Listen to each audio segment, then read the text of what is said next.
Priyadarshini, you can start. We are live. Yes. So good evening all. Is my voice audible? Is that clear? Yes, absolutely. Yes. Okay. So once again, good evening to everyone. It's my pleasure to welcome you all to the Global Symposium 2025, hosted by Global Human Resource Management and Organization Development Council. So Global Human Resource Management and the Organization Development Council is a distinguished initiative of the Global Council for the Promotion of International Trade, serves as a vital platform for HR professionals worldwide. So we are a dynamic community that brings together HR leaders, researchers, and practitioners to share best practices, address the complexities of global workforces, and drive innovation in organization development. So our mission is to empower HR professionals to cultivate adaptable and high-performing workforces that fuel the success of multinational organizations. So we achieve this by fostering knowledge sharing, promoting strategic development, and navigating the intricate landscape of culture and legal nuances within the global business environment. The Global Symposium 2025 is a flagship event of the GCPIT designed to foster meaningful dialogue and collaboration across industries. So this platform provides a unique opportunity for thought leaders, innovators, policymakers, and industry experts to share insights and strategies shaping the future of business, technology, and sustainable development. So I'm Priyadarshini. I'm really honored to be your host for today's webinar. Today, we focus on particularly transformative theme, the future of work in HR and organization development. So with workplaces evolving faster than ever, this session will explore how innovative technologies and human-centric strategies are redefining the modern workplace. So we are thrilled to have an incredible lineup of speakers with us today. First speaker is Ms. Jayashree Venkataraman, co-founder of WellBeing Solutions Private Limited, will discuss employee engagement in the digital age. So welcome, ma'am. Next, second speaker is Mr. Oommen Abraham, Director and CEO of Global Best HR and Management Consulting Private Limited, will delve into HR analytics and people data. Welcome, Mr. Oommen Abraham. And the third speaker is Mr. Aneel Kumar Bonu, founder of Talentspotify Private Limited, will share insights on the role of AI in talent acquisition. So welcome, Mr. Aneel.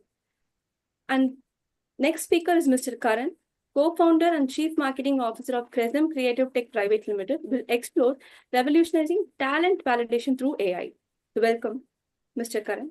And a final speaker of the day, Mr. Dr. Akshay SP, partner and head of AI at Extramatrix Consulting Private Limited, will discuss responsible AI usage in the enterprise. And before we get started, I would like to give a few announcements. Like make sure your microphones are on mute during the session to avoid the background noise. And also feel free to type your questions in the chat box and we will address them during the question and answer session. So without further ado, let's kick off today's session and welcome our first speaker, Ms. Jayashree Venkataraman, a visionary leader and an innovator in employee engagement and well-being. As the co-founder and CTO of NIA WellBeing Solution, she is revolutionizing mental wellness through AI-powered 24/7 platforms available in vernacular languages. Ms. Jayashree is also the CEO and founder of Apprise Inc., a global leader in employee engagement, harnessing social recognition and cutting-edge integrations to drive performance and satisfaction. So with a proven track record as a tech entrepreneur and a certified executive coach, she has empowered leaders across Asia and Europe to achieve transformative growth. A recipient of the Women Super Achiever Award and a distinguished alumnus of Xavier University and ISB, Ms. Jayashree exemplifies innovation, leadership, and a commitment to building thriving workplaces. So over to Ms. Jayashree, the virtual floor is yours. Thank you, Priyadarshini. It's a pleasure to be here. So let me just go ahead and share my presentation before I get started.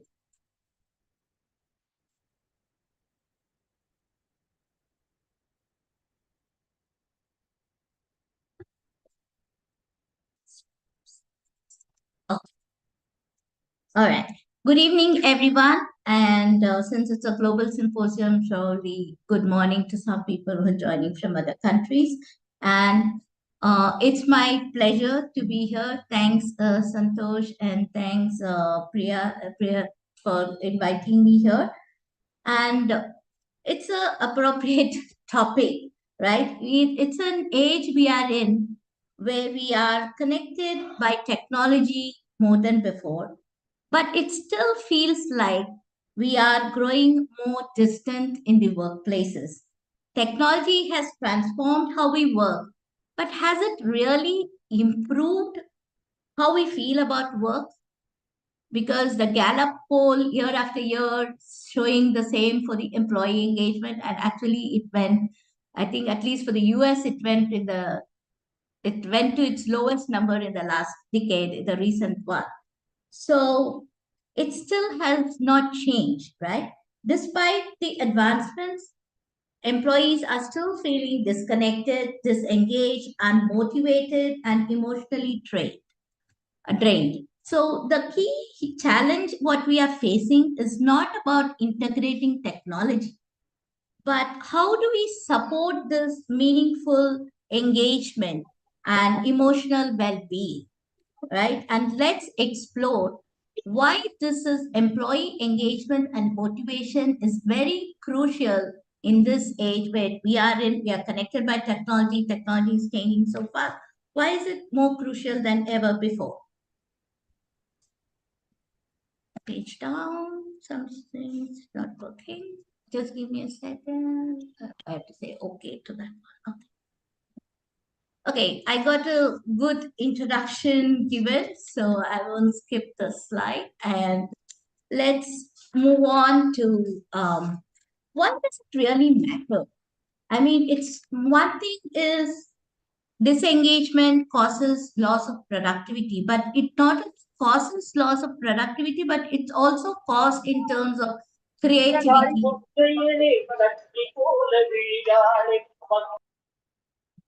There is some background noise, I guess. Somebody unmuted themselves. But it's also costing us not just money, but also in terms of creativity, production, and innovation. The latest employee engagement report from Gallup, which is the 2025, we are just into 24 days into the new year. And the latest Gallup poll says only 21% of the employees globally are engaged. And results, which results in about almost $8.9 trillion loss in GDP. And when you have disengaged teams, they are less profitable and there is also more absenteeism. And once they are disengaged, then there is a low morale, they are not working, your productivity goes down, it goes into a vicious cycle. And so what the statistics shows us is it is no longer a nice to have, it is a business imperative. And when you have something like $8.9 trillion loss caused by employee disengagement, it becomes a business imperative. And that's why it's more crucial for us to talk about it in terms of how do we increase the employee engagement. So while the technology has made our lives easier in the digital age, and we are connected by devices all across, but what employees are battling in the workplaces is not just the deadlines. They are battling against digital fatigue, loneliness, and burnout. So this has come with its own set of challenges. The digital devices, when the pandemic came, we moved from in-person work to remote work, and now we are in hybrid mode in some places we are returning back to work. But what this remote work is always there, right? So there is this whole thing of remote work. And what has remote work has caused us is it has somehow merged our personal and professional lives. When we had our in-person work, there used to be a line between our personal and professional work, but now it has merged our personal and professional lives. And that brings in a whole lot of problems, like, you're not able to take, your burnout rate is much faster when your lives are merging. And digital fatigue, you're connected by devices all the time, right? Either you're on the mobile or you're on your laptop or your computer, and you have some sort of device. Even if you're not having a mobile, there is a watch which reminds you, which calls you, which gives you messages, which shows you your emails. So you're always on mode. And that creates its own digital fatigue. So how do we... ठीक है Huh? अब दूसरा चीज करते Is anything? Okay, so somebody was. Okay. And loneliness and burnout, right? Loneliness is another, it's a pandemic. It is actually, it has been classified as a public health crisis as per Gartner's Workforce 2025 Trends report, which has come out, right? Loneliness is a public health crisis. And it is not just a well-being risk anymore. What it says is the companies need to treat this as a business risk. Why? Because when loneliness creeps in, employees are disengaged, and when employees' engagement levels lack, their productivity goes down, their performance suffers. So ultimately, it affects. So organizations, it suggests that the organizations will, in 2025, will have to treat this as a business risk. It's not just a well-being risk. So loneliness, survey after survey, you see, it all calls up that it is the next pandemic which is happening, right? And this is because of this digital age where we are connected by devices, but there is an erosion of human connection, and that causes the loneliness. And the technophobia. Technology is changing day by day. AI has come in so many ways, and for some, change is not easily acceptable. It causes that whole technophobia. For some, they are more into technology, and all that. While we are connected with technology, other big challenge, and this again has come in survey after survey, it shows as one of the top things for HR to focus on is the lack of the real-time recognition and the feedback, right? Because recognition is a glue in terms of where it keeps the employees engaged and connected. And that is missing because of all the technology and the way we are working in our workplaces now. So these are some of the challenges that the digital age has thrown us, and we need to look at how we can take care of that. So for that, we imagine your organization's engagement as a heartbeat, right? What happens when that heartbeat fails? The whole thing crumbles. So whatever employee engagement activities you do, it will crumble. If you think, and without a healthy rhythm, there is no, the productivity, everything goes down, the entire system fails. That's where we have this ECG framework, where we focus on E, which is the emotional needs, which is the foundation. And emotional needs focuses on purpose, awareness, well-being, and emotional resilience. And it is the foundation for leading fulfilling lives at work and also outside work.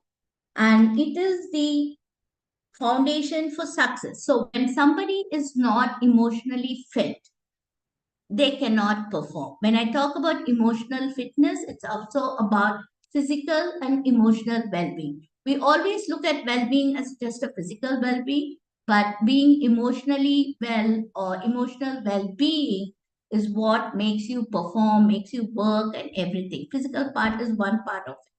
So emotional well-being as the foundation and purpose. When you identify, when you're emotionally fit and when you identify what your work is with a broader purpose, then it motivates you. And once you are aware what is your belief and what is your company's belief, what is your company's vision, and how can your self introspection in terms of how you are and how you can navigate the system, rest and recharge. We said loneliness and burnout is another pandemic which has come. Again, sleep insomnia is again another thing. Because of loneliness and burnout, people are not able to sleep and you're always on. So how do you rest and recharge?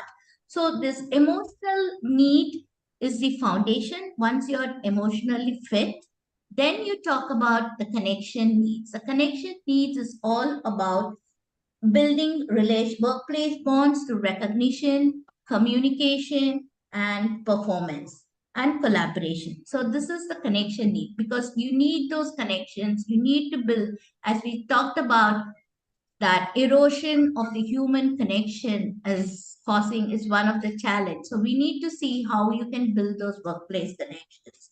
And employee engagement, this is the place where employee engagement plays a big role in terms of helping building those connections. One is making sure the individual is emotionally fit, and then you build on the connection so you have the teams in place.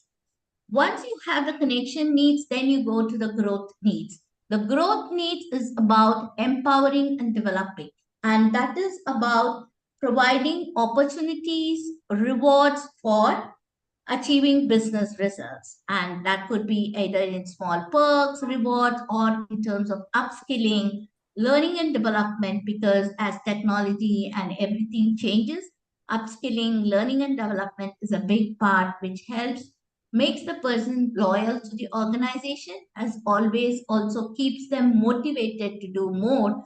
Learning, investing in learning and development becomes a big thing. So all, and obviously you need to have some measurements, because that's where you need to know, get the pulse of your employees and see what needs to be done. And especially with the AI and things, having those measures in place will give you a lot more data to customize it and personalize so many things. And so in this framework, it will actually take care of the head, heart, and hands of your workforce. And let's dive a little bit deeper into each one of these, right?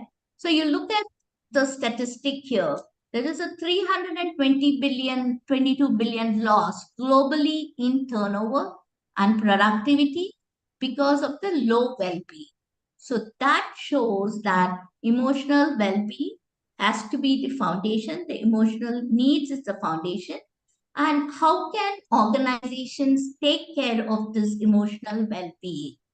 And where you have to create a stigma-free, because when you talk about emotional well-being, we are okay with going to a physical gym and working out, and we say we are okay. And many companies do provide those opportunities for somebody to work on these health activities and all.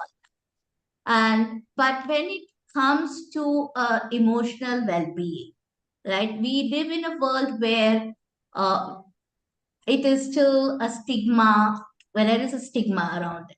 So, but you need to create a stigma-free, psychological, safe place where employees can discuss openly, right? That means there has to be a place where they can talk to their managers, they can talk to the leaders if they are burnt out, or if they are stressed, or there is a tight deadline. I mean, whatever the workplace issues are, they should be able to talk to their leadership and openly. And companies should invest on offering a sound corporate wellness program. And this wellness program has to be a holistic, not just only focusing on the physical part of it. It has to be, we talk about the emotional needs, that is the fundamental foundation. And so companies should invest on creating this corporate wellness program. One other thing we are talking about in the emotional needs is finding the purpose. The finding the purpose, it has to, the employee should be able to connect their work to a broader purpose of the organization, that their work is how is aligned to it. And once they find their individual purpose and they know their company's mission vision, they can actually, it motivates them to work, right? So that has to happen.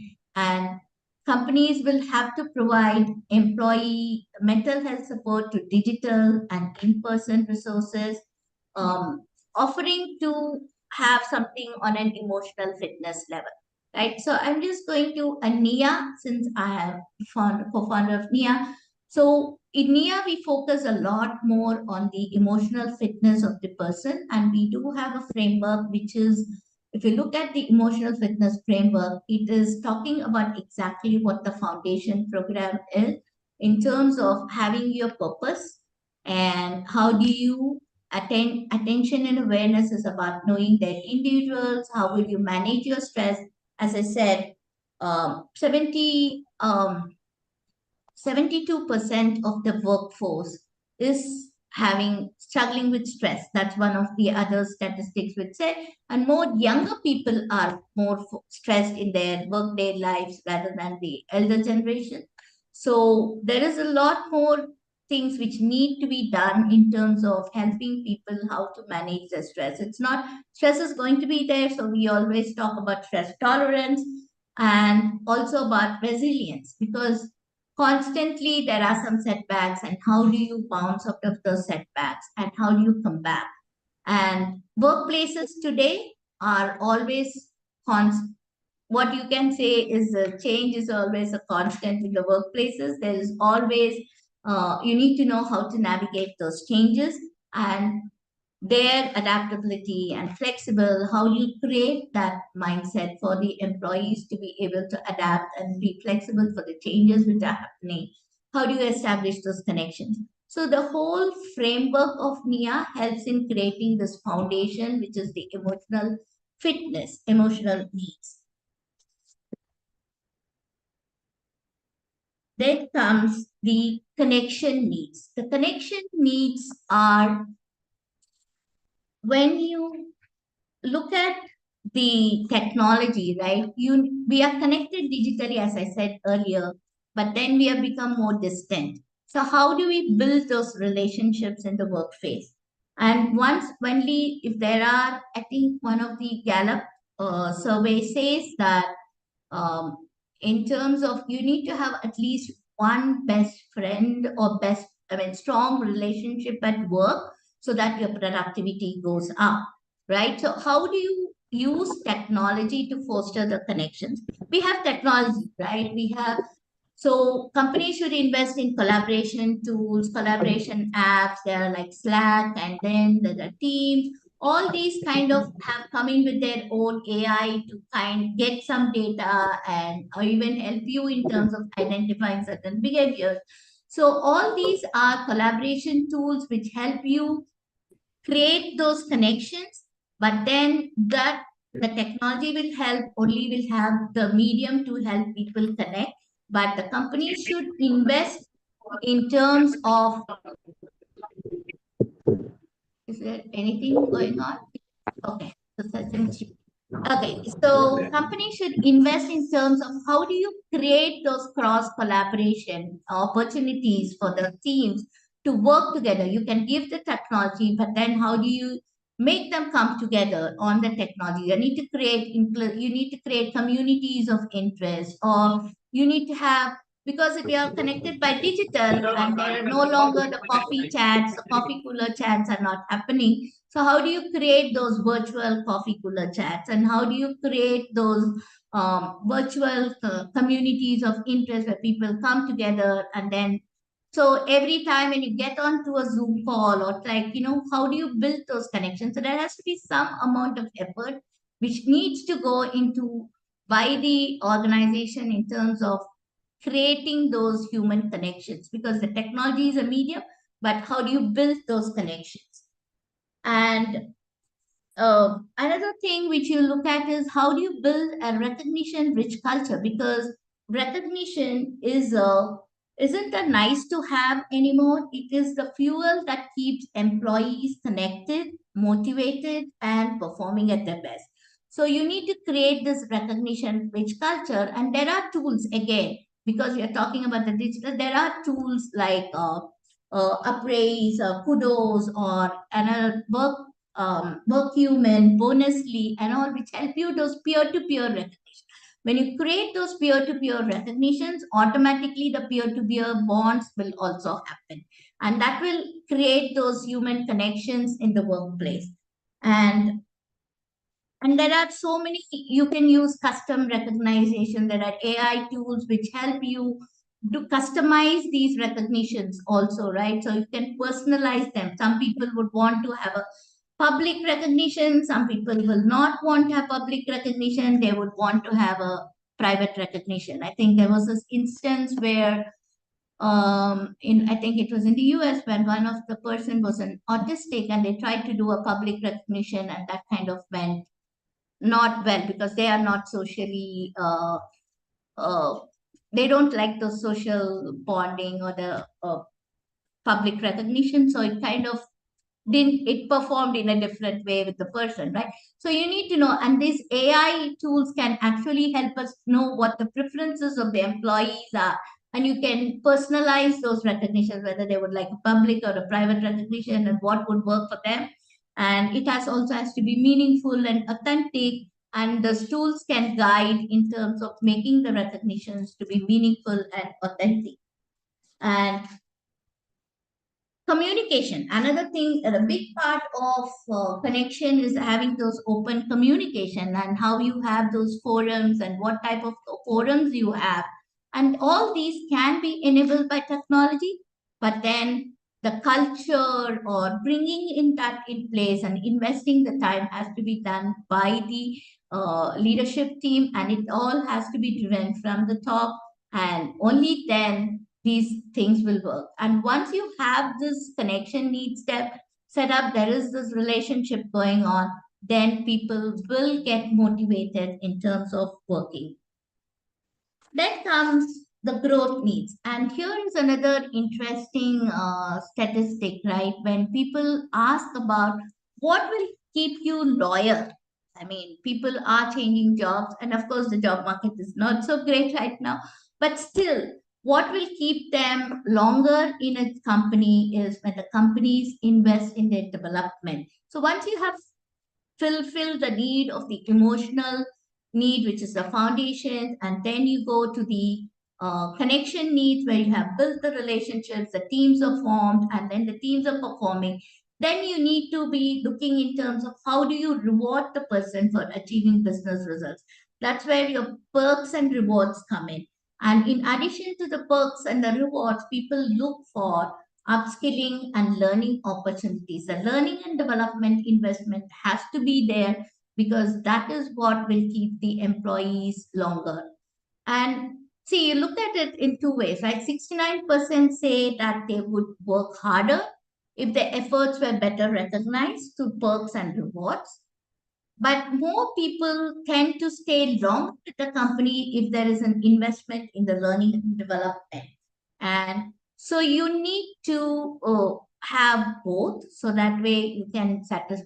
And the biggest need of the hour is also about the leadership development. When I talk about the leadership development, it is across the organization, across it. Like, many times people focus on the top level leadership and then again on the employee learning and development. What left behind is the middle managers, and middle managers are going through a lot of stress these days.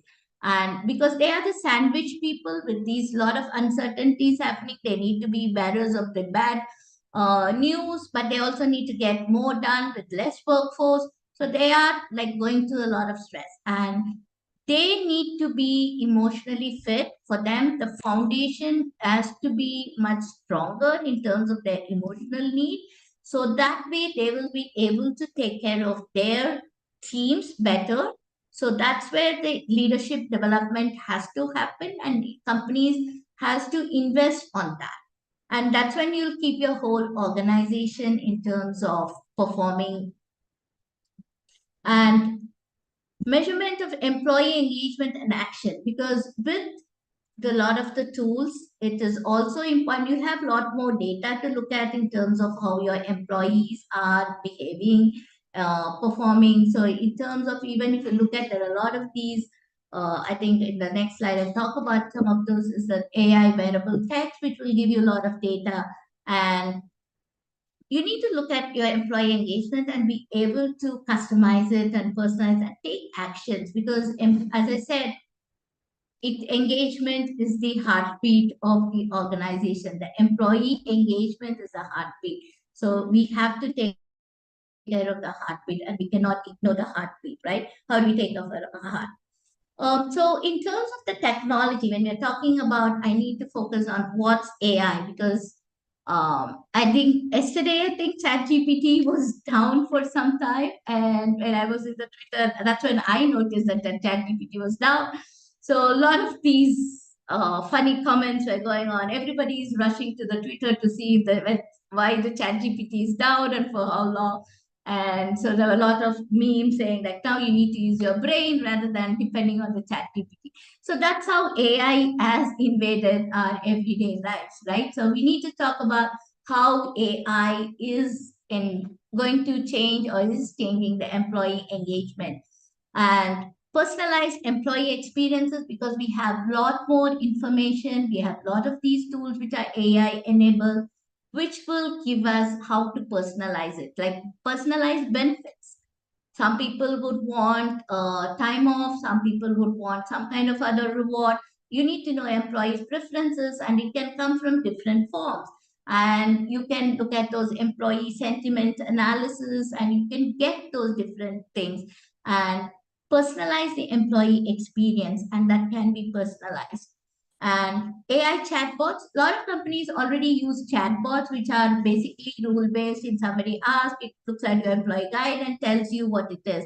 But then you can have AI chatbots, which will even recognize, and I think when all these come together in some form, it will be able to recognize if an employee is in distress or whatever, and see how you can support that person. So when an AI chatbot has an emotion recognition, it can look at it and say, how can that I support this employee, right? So AI chatbots for employee support, because 24 by 7, we are all global, so we need by 24 by 7 support, so that will help. Predictive analytics. I mean, with AI and the data, we have predictive analytics for I mean, I talk about performance management. I'm not just talking about performance appraisal. I'm talking about that you should be able to predict whether the team is going to perform better in terms of given all the outputs. It could be different environments, it could be different data coming in from different things. Should be able to predict the attrition. Predictive analytics is going to be a lot more, and I think we have a session on analytics, so I'll let me not dwell much into that. So this is all going to change with the AI. And emotion recognition. I mean, we at NIA are looking at emotion recognition AI, because many times people, when they talk about, they don't know if they are going through some stress or whatever, right? They don't know when to seek help. And that has to come from somebody recognizing from what they speak and how they speak and all. So emotion recognition AI and virtual wellness coaches. We are already at NIA, we have got this thing where everybody comes to our app to do a mental, emotional fitness activity every day. So they're going to be wellness coaches depending on how your other parameters are. So this is where, again, we have a lot of wearable techs which are there, which can tell you whether you're stressed or not and all that. Again, how much of data can come into the workplace and how much remains the private. So it's all about that privacy and the ethical AI part of it, where you keep it. And how much you can use it, again, it depends on the consent of the person. So, but AI is going in that direction where you can bring all this together and say how you can provide that, be a coach to that person. Personalized recognition and rewards. We thought that recognition is the glue and rewards is needed to celebrate somebody's contribution to the business results. So how you can personalize these recognition and the rewards through the AI, and a lot more than AI to be able to do. And I think almost there in terms of that. So the difficult era for us is not about integrating technology. As I started about, technology is there and it is growing faster. But the future of work is not about technology. It's about the people. How will you, with the technology, how will you build those connections? How will you provide the emotional foundation? And how will you provide the motivation and the engagement? It's about the people. And that's where we think our ECG framework will help in giving you, provide that framework for talking about the people. And it's, as said, if we have to focus on the people, it's an employee engagement, and people are the main part of it. So that brings me to the end of my presentation, and I'm open for Q&A. Thank you so much, ma'am, for sharing such valuable insights on employee engagement. Now we would like to hear from our audience. If you have any questions to Ms. Jayashree, please type them into the chat and we will address them as many as possible.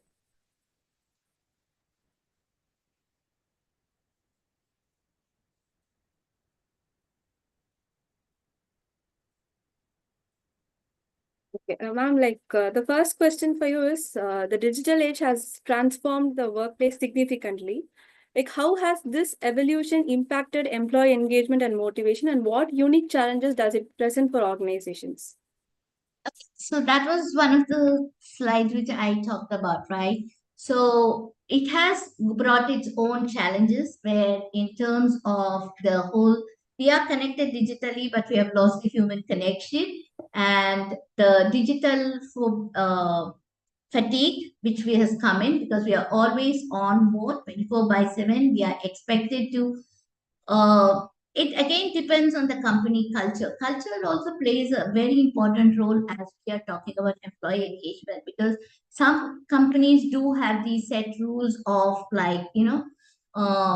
your emails are between these hours only. You will see that message coming. It's good to send a message at this time rather than at 24 by 7. But because we are connected digitally 24 by 7, we are always with some device, there is this urge to respond. And that fatigue sets in. It creates loneliness because we are connected only by devices and we are again in our own world. And loneliness, technophobia, and loss of human connections. And these are some of the things which are the biggest challenges which I see, which is based on the technology area where we are. Thank you so much, ma'am. And once again, I would like to thank you, ma'am, for your amazing insights and for answering all our questions so wonderfully. Now, let's dive into the next session. Thank you. HR Analytics and People Data by Mr. Oommen Abraham, Director and CEO of Global Best HR and Management Consulting Private Limited. Yes. Basically, the company Global Best HR and Management Consulting Private Limited has been founded in 2015. Under his leadership, the company has become a trusted name in the HR industry, recognized as one of the top 25 most admired companies in HR by the CEO magazine in 2019. With decades of experience, Mr. Abraham has significant impact in the field of human resource. He was honored as the most powerful HR professional in India by the World HRD Congress. He started his career in Kevin Care as a management trainee to VP HR for 18 years. During that time, the company has a significant growth from 12 crore to 1,200 crores. Post that, he was leading HR initiatives for 15,000 employees as President Group of HR and Corporate Communication at GEMS Everon Education Private Limited. Mr. Abraham is a certified leadership coach and an expert in areas like group facilitation, competency modeling, and behavioral assessments. He is the architect of GB Homer's entry to exit HR management solution, a comprehensive HR software that helps organizations streamline their HR process. As a thought leader, he has introduced innovative systems like high performance work system and regularly shares his knowledge at industry events, inspiring others to achieve excellence in HR. So, ladies and gentlemen, please join me in welcoming the visionary leader, Mr. Oommen Abraham. So, over to you, Mr. Abraham.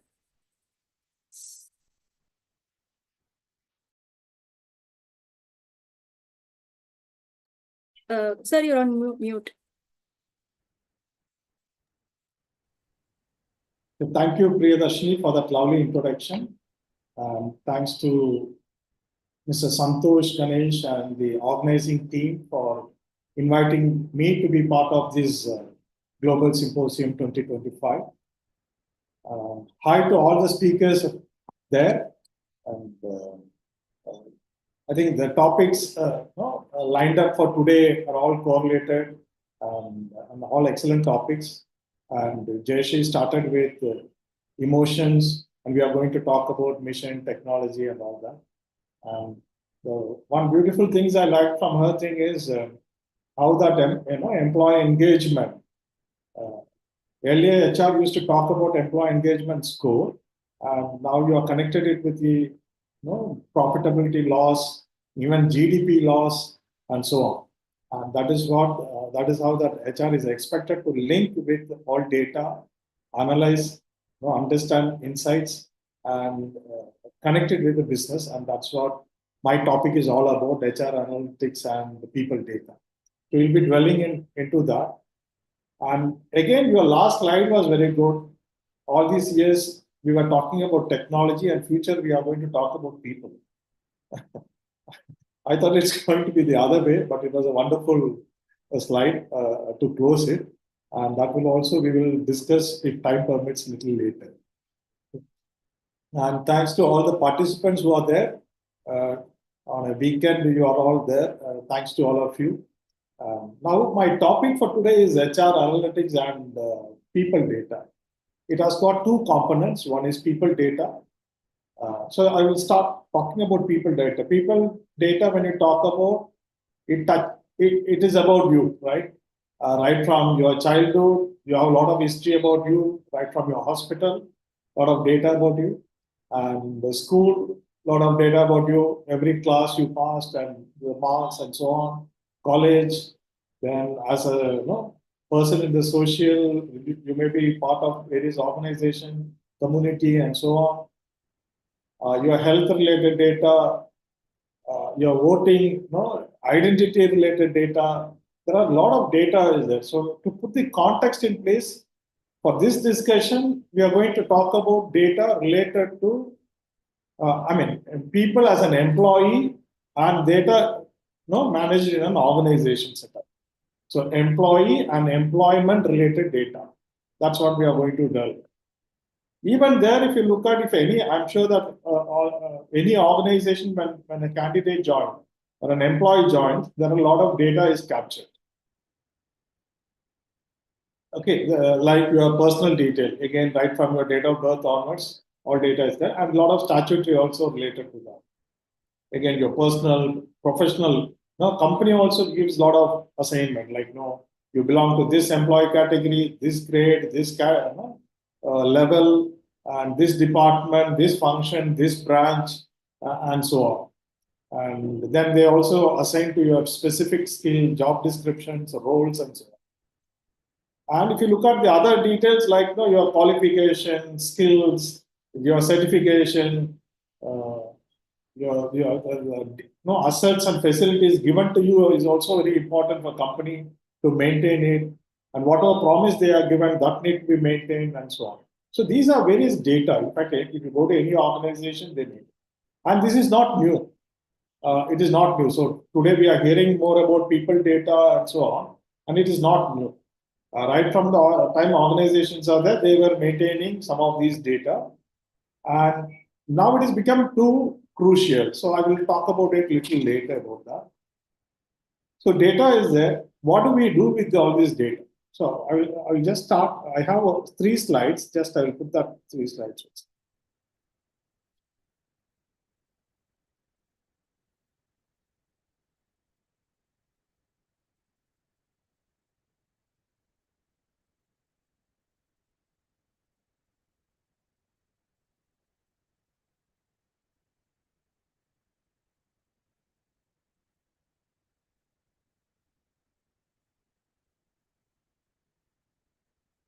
I was talking about data from different angles company need to maintain. If it is multinational or people traveling across, we'll be having about passport, visa, and so on. Now, companies are finding it difficult. There are many companies move to HR automation, HRMS software, and so on. There are still many companies maintaining Excel and so on. But data is there in some form or some fashion. It is there. Okay. But we are talking about an effective organization. How can we manage all this data more efficiently for the betterment of the organization as well as for the employee? So we are talking about an HRMS now. But once say data is there, how do we capture all this data and maintain it in the software? That's where we are looking at some sort of software. And we are ours is HRMS, GP, Hermes entry to exit is our HR management software. And so all these, if you look at from employee, we need to capture. Earlier, these data were there in different pockets, different files, or different softwares were used by companies, like learning and development separate, attendance is separate, payroll is separate, and so on. Today, you need all this data in one place to make some meaningful insights.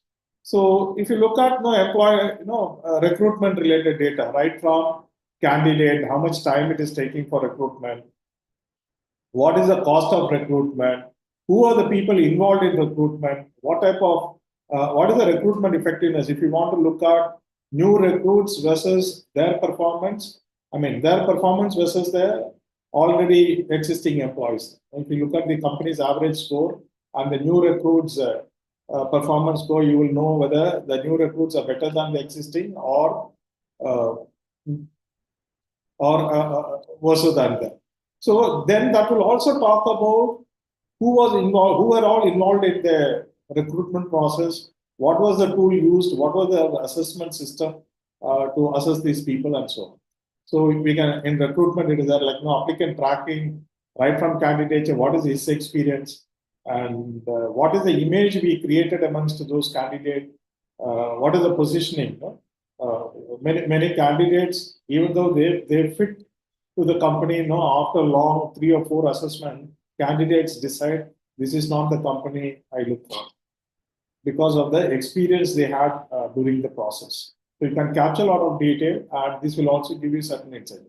And attendance management, those were in olden days, the time office function was there. Today it's all automated. Now today you have biometric and mobile apps directly integrated to your system, so you know where your employees are today. In fact, we are talking to one retail store today, and they were talking about when my employee leaves they all go out for smoke or something. As soon as they leave the store, they want to know who all left. And when they walk in, they should know. Because most of the time they will not keep the biometric, but still you need to track them. So that's where I'm not talking about policing, but they need to know who are the critical people. Because how important it is, I will touch upon it. And so payroll related, all this data, like I'm not saying this is new, like payroll cost, salary, what is the total salary, what is the salary, average salary per, if it is a sales unit for production, you can track everything now.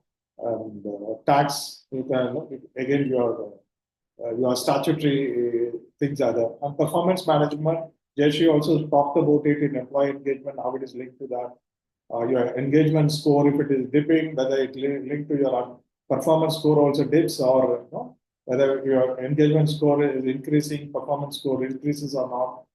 And more than all that, whether your performance score, performance score and engagement score are high, whether absenteeism, whether people are coming regularly on time or not, all that.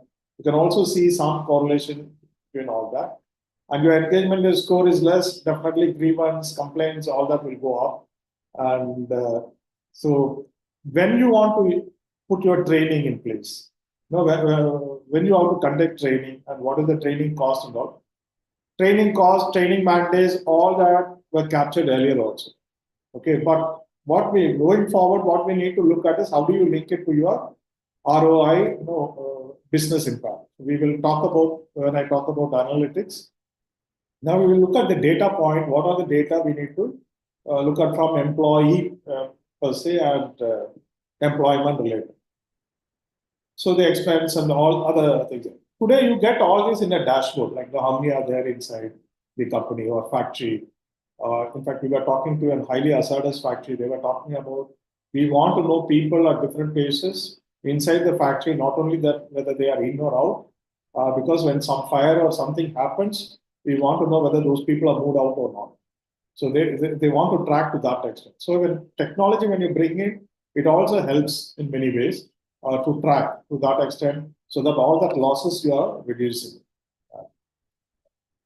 Okay, so with this, so you are collecting all this data, and so these are certain things are called master data, because which are required, and your transactional data is your real-time data, and that's where you need softwares to collect all this data for decisions, like people, attendance, engagement score, performance score. All these are your transactions based on something you are collecting data. And if you don't have good software to collect, then you miss all this data. And so how do we use it for analytics? This is one screen like for performance score, directly from performance and your competency. You can box it into the nine box, potential versus performance, or 4 quadrant, the bell curve, whatever you want to fix it, you can get into that, and you can also get into a lot of analytics based on that. It gives the current cost and your projected CTC and so on. and go back there. So you can do a lot of analysis. So with these data, the purpose of analytics, now I'm touched about the data, now we come to the analytics part. Analytics is how do we convert these data into a meaningful insight so that I can use this insight to help my organization improve its performance. Or I can improve this data to improve the quality of my employees' work life and so on. So for that, already that in couple of I think decades ago itself, a lot of HR guys started talking about this comparing data and all. In fact, Jayashree was talking about the different 4 types of analytics, descriptive, diagnostic, predict, and she was already talking about predictive and so on. So if you look at all the other functions, major functions in an organization like finance, they will have software. SAP, Oracle, Tally, or some software they will be having, and no debate on that because they know that how important it is and how it is related to your business performance and the criticality of data for statutory purpose and for your own business and for all your stakeholders. So it comes from an authentic software, you believe that. Okay? And if you look at sales, similarly, marketing, they all talk about numbers, market growth, and so on. And production, right from the beginning, they all talk about what is the production output, productivity per person, the factory output, and so on. They all talk about all these numbers. HR also used to talk about these numbers in the past, but they are more talk about absenteeism numbers, attrition, recruitment cost. And if you look at all that, is like as a pain point, we will highlight to the management. Recruitment cost per hire is very high. Absenteeism is very high. Attrition is very high. What we need to look at is how it impacts the business. Absenteeism is there, so what? If attrition is there, at what level attrition is there? What type of people are leaving? And which department is happening? Or under which leadership the attritions are more? And then can you correlate with anything else? How was the last appraisal score? How was the increments? Was there any indication before attrition, absenteeism? People are going for attending interview, or people were not participating in any new projects. They were not volunteering anything. When company conducts a lot of programs, and that is the day employees take leaves. It means that shows the disengagement completely. Okay, so these are all indications, indicators. But if you don't, if you are not prepared to collect all these details, we will lose all these details, and we will only be complaining at the end. Attrition is high, absenteeism is high, and so on. And every year, the newcomers are demanding higher salary. So HR put forward that new employees require higher percentage. So your salary costs keep growing. Instead of looking at a lot of other data and see it. So now the analytics helps you that way. Correlate data and see where we can look at whether any insight is there, whether we can do something. In fact, when we implemented SAP, this our GB Hermes, one of the large retail company, we found that more than 60 days, man-days attendance, salary, 60 man-days salaries going without person being there. And they talk about cost and so on. But if you address this, it means 2 persons were paid salary without anything, without being there. So you can get into that granular thing, provided if HR or the decision makers are interested to get into that detail. And that's where, but when we, some of the challenges also is like that when you go and talk about HRMS software, so currently one person is managing, he is paid only less salary, the payroll is, once the payroll is done, the leave and attendance, time of his function is done, they feel that is what HR is following. But HR need to get into that. How, if people is not there, business is not there. So it means a lot of things are there. And in fact, she also linked that employee engagement and loss and so on, GDP growth and so on.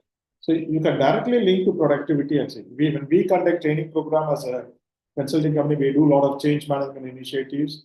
And as part of that change management, we also do conduct training programs. We measure it. Say, for example, if sales conversion is not happening with some set of people, then we conduct a program on, say, 7 steps in sales conversion. Step 1, step 2, step 3, step 4. Then we also look at monitor at the workplace and see whether this guy is following all that 7 steps, whether there is an improvement in sales or not. And despite all that he is doing, still sales is not happening. Is it beyond that? Whether it's a marketing problem, is it a sales issue? Is it that person issue? Or is that territory where the competition is active? And so on. So we need to look at more data and correlate with the people data also. Because if you put somebody else in that area, whether sales is increasing or is it that person's problem, or is it that market problem? You can do a lot of analytics like that. That's where we are looking at. First is capturing data, and the data need to be captured in an organized format. If you are not capturing it in an organized format, then you cannot use the data for anything. Like when we go for people maintain in Excel, a lot of things. And even if you give a software, they download it in Excel and they convert it into so many confusions. Like somebody will call assistant manager as assistant manager full name, somebody will AM, somebody ASST manager. So it will give you a completely different data point. So that's where these softwares will help you. And so organizing data is very important before any analytics. Now we'll spend some time on the analytics part.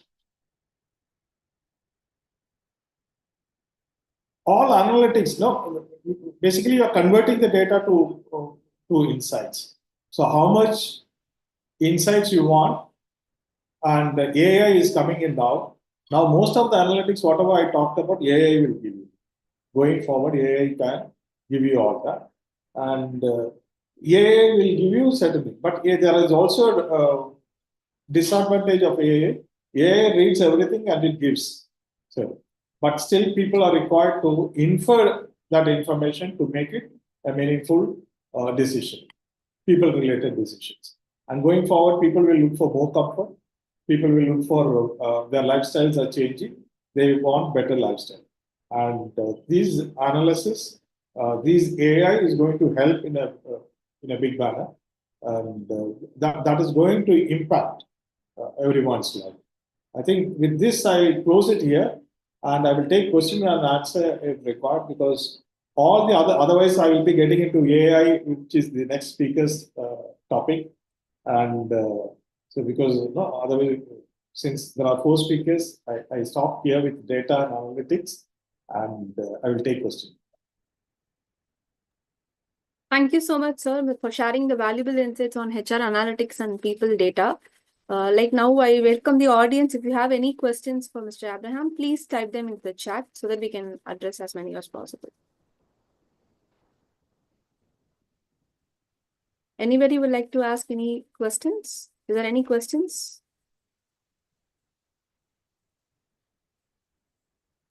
Yes.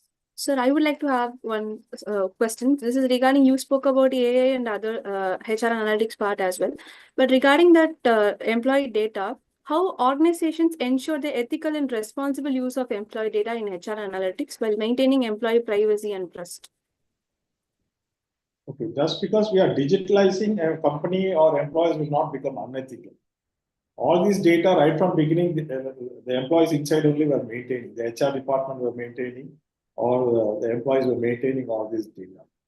And so digitalization will not make you unethical. Okay, the question is, again, as Jayashree said, it is again it depends on company's culture and value system. If it is too strong, then employees will behave and employees will value everyone's data there, and they also respect others' data, and they use it only for the official purpose, what it meant for. So it talks about the larger organization culture and value system.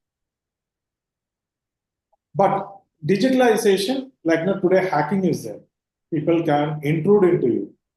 Okay, that is where the more security systems are required. So instead of saying that our people are not ethical, or people are our company will not be ethical, you can say that these facilities are there. Like if somebody wants to do it, like people are taking your money from bank, correct? So and they even call you and speak to you and take your money without your knowledge. Okay, so all that is happening. So this is one disadvantage of a technology. Okay, so more security systems. Every organization is attempting to that. There are a lot of security measures are there, and but if somebody is working only towards that, you can't do anything. Like somebody is taking Aadhaar number, somebody is taking RBI's data from central government data, and so. So all that is also possible, but security systems are also increasing.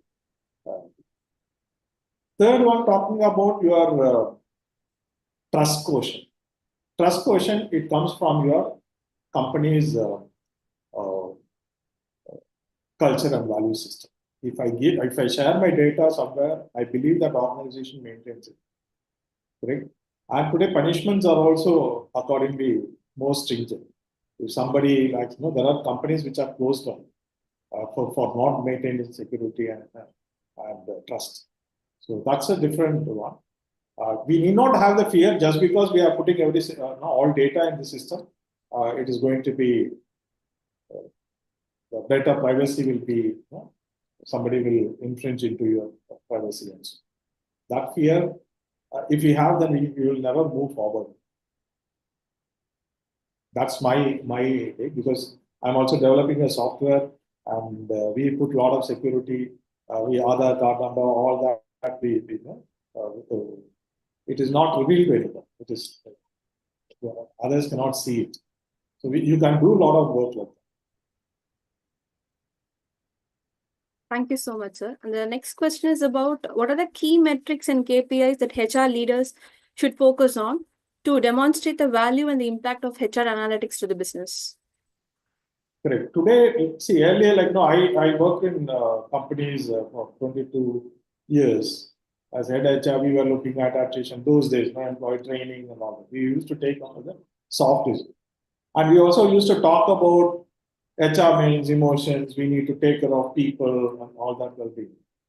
I think going forward, HR need to connect using all these tools. They need to connect how do we improve business, how do we improve profitability, so that the money will come back for the employees' well-being and the customers. And we are also looking at the larger setup. Those are the days where we not talked about CSR and all. Today we are talking about certain percentage of money to CSR. It means you are becoming more community oriented. You are not only restricting within your organization and so on. You are also looking at the other stakeholders. Correct? So, and that will keep increasing more. And so for that, you need to work on this. So their HR or any leader has to look at how do we use all these analysis to improve your business, improve your profitability, improve the work life. I would say lifestyle. I don't talk about work life balance. I talk about the work lifestyle in the organization. Work life balance is individual, so that's a big topic when we get into it. I'm sure Jayashree will have a lot of things to talk about it when we talk about the engagement score and so on. But we can definitely improve lifestyle, and we can also contribute a lot to. We look at all the large organizations which have made huge profits. The contribution to society is good. Like Wipro contributing so much money. They are the highest donors again for female girl education and so on. So there are a lot of organizations investing a lot on AIDS control and so on. So there are companies contributing. So we can look at all that going forward, and that is where the KPIs and all will change. They have to link it there. Not only looking at within their function, they need to look at business overall and beyond business. How can I impact the community in some fashion? Thank you so much. And today you can, with good software, you can track all that action plans towards it and your achievement scores, how you are impacting business and all that with software you can track.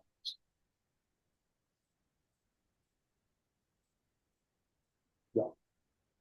So once again, thank you so much, sir, for your thoughtful answer to our questions, which has given us a fresh perspective on HR analytics and people data. And with this, we are moving forward with the next session, the role of AI in talent acquisition by Mr. Aneel Kumar Bonu, founder of Talentspotify.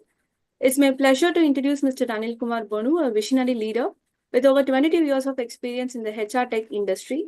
He's the founder and the CEO of Talentspotify, a groundbreaking B2B SaaS platform that leverages machine learning and OKRs to help organizations measure and reward employee achievements effectively.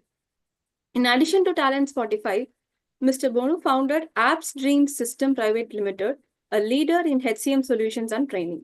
His expertise includes top enterprise tools like Oracle Fusion, SAP SuccessFactors, and Oracle eBusiness Suite.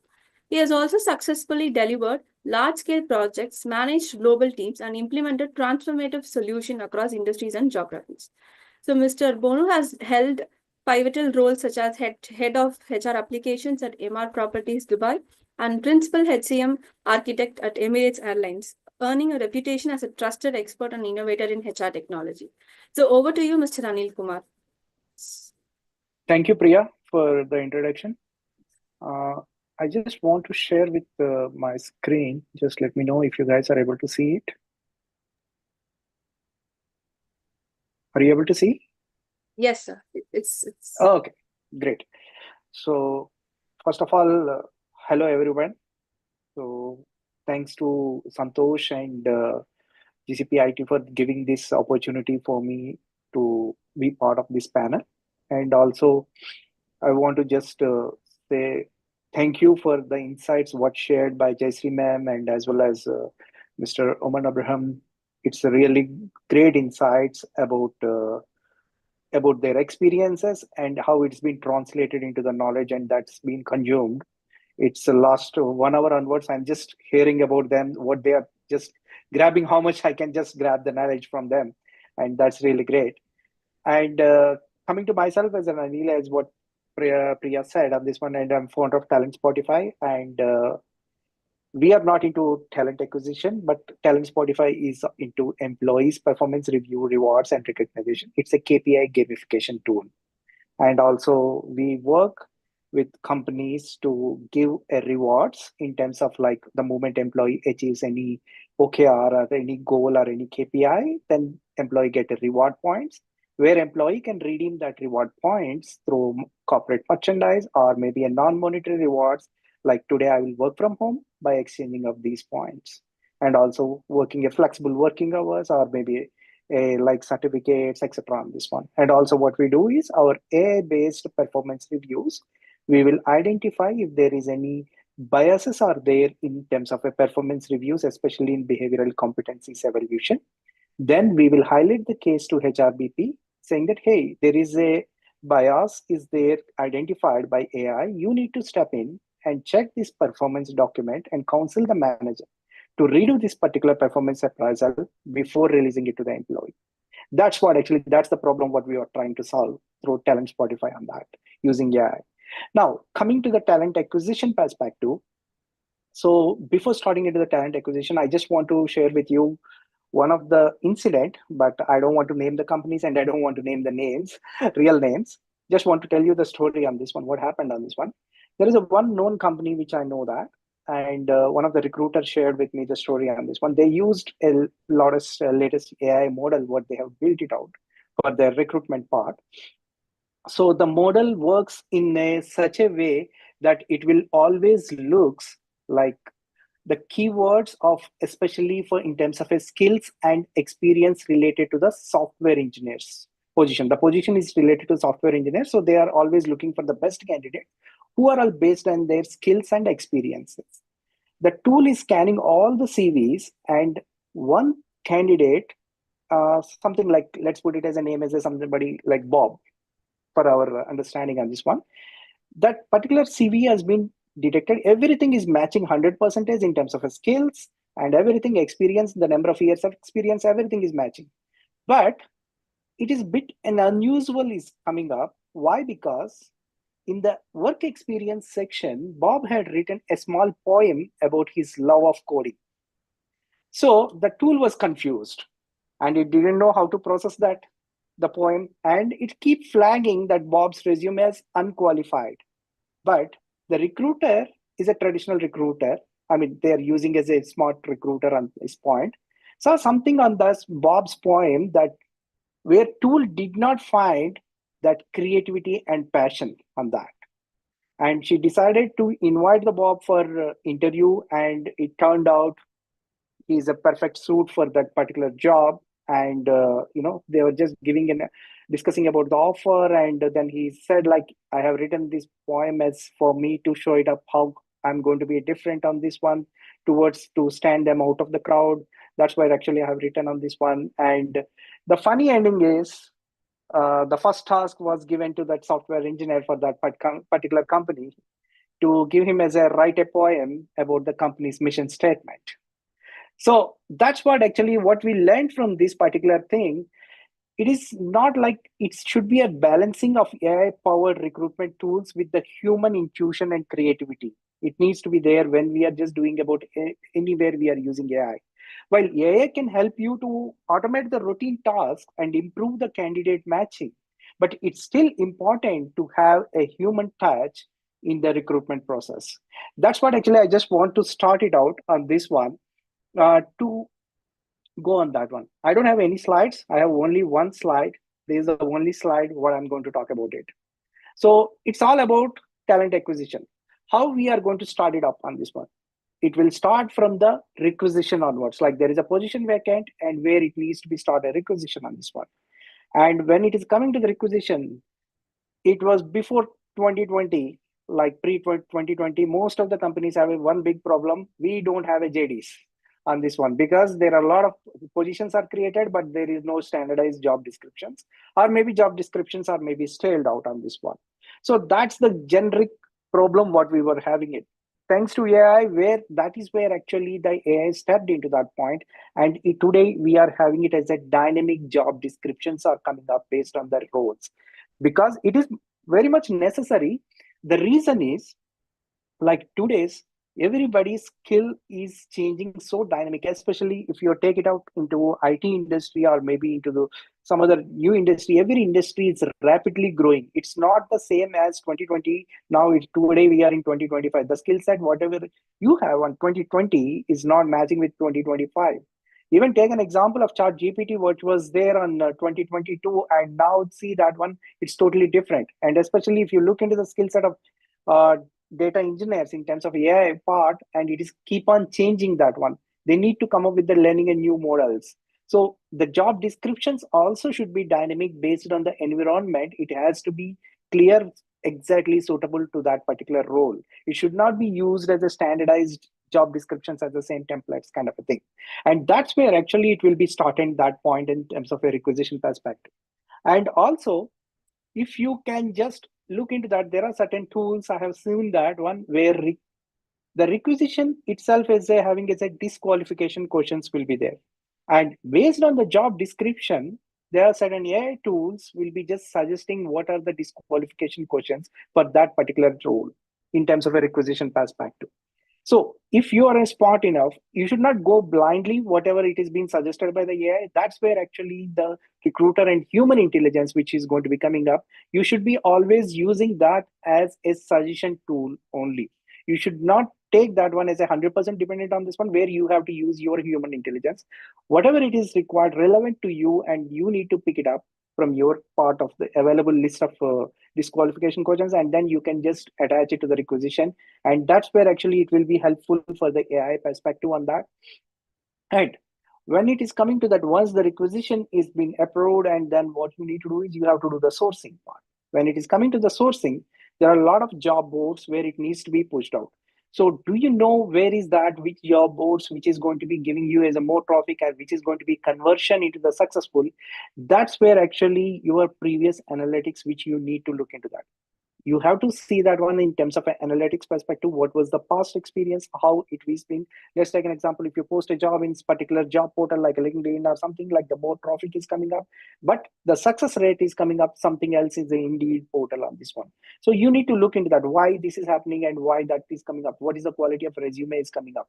You need to just analyze the sourcing part where you are just posting your jobs on this one, that should be as one of the AI part which will be coming up. There are a lot of tools are available on this one, which is coming up, it is coming up in the market also. This is the one area where it is coming up, which is going to be a more of advancement on this one. And the most important thing, once being candidate is applied, that's where actually it is coming up as a candidate experience. Earlier, people used to write it out the application form. When they open the application form, there are a lot of fields will be there. People used to fill it out, type it out, each and every field on this point. Nowadays, it is not like that. It is just simply a chatbot is coming up, and the chatbot is just asking what's your name and just upload your CV. That's it. And the moment you upload your CV will be passed, and then it will be just application will be relevant application will be filled. At the same time, it will tell you what are the jobs suitable to your based on your CV. It will tell you what are the jobs suitable, and that's the great advancement in terms of a candidate perspective. How it will be helpful on this one, and also it is kind of a conversations with the candidates, which is going to be a more advancement on this one. And then the next phase, which is coming up as an interviewing phase.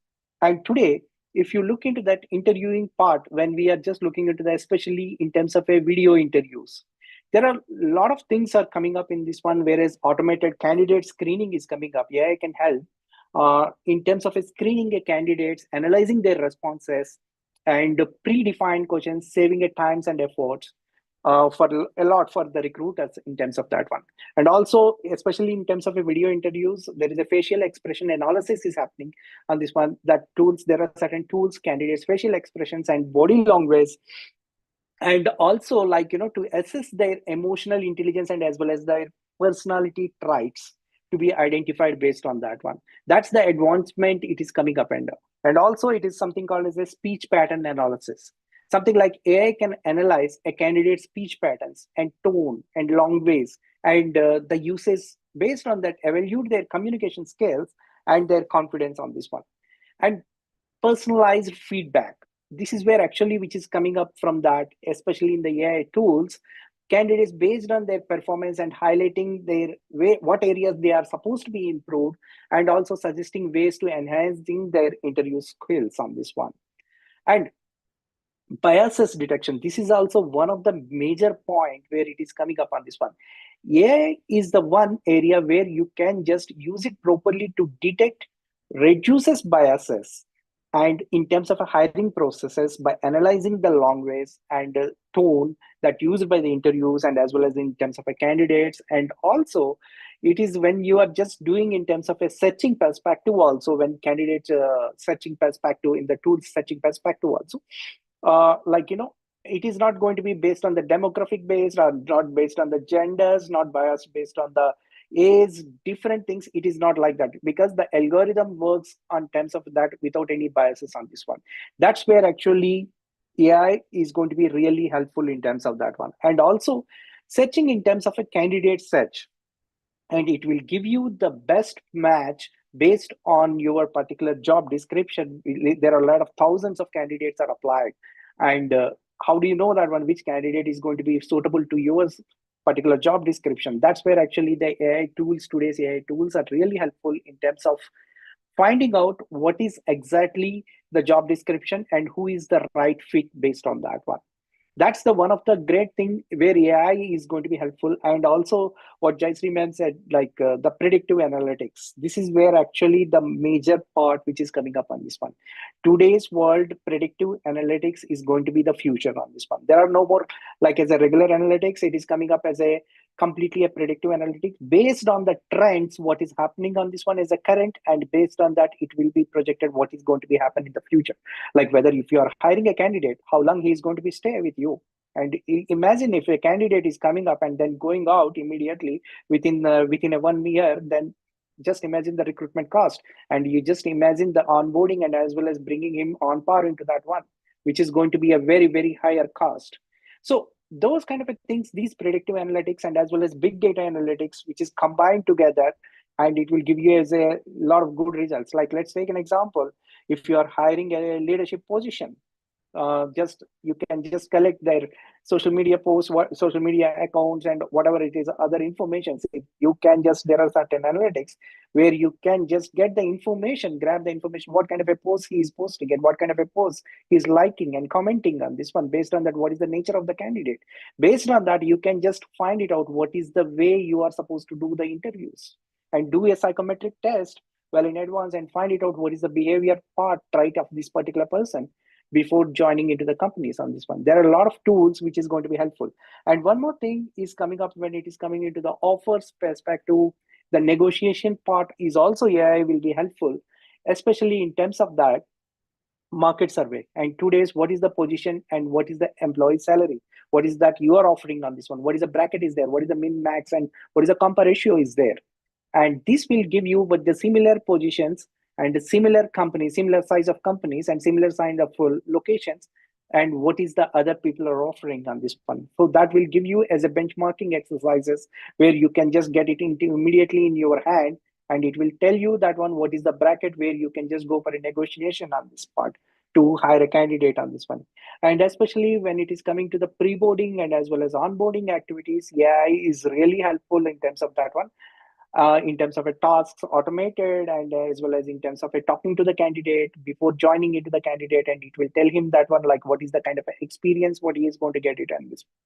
However, out of all these kind of things, there should be like in especially in terms of a candidate onboarding perspective, I still prefer to have it as a human touch needs to be there. The recruiter needs to be talk to the candidate where that gives them a trust, that will be building the trust, and that's where actually the balance should be maintained between a human and as well as the AI perspective on this one. So from that, I'm just open for any Q&A. If you guys are having it, I'm just happy to take it up any Q&A on this one. Thank you so much, sir, for sharing the insights on the impact of AI in talent acquisition. So, audience, if you have any questions, please put it in the chat box.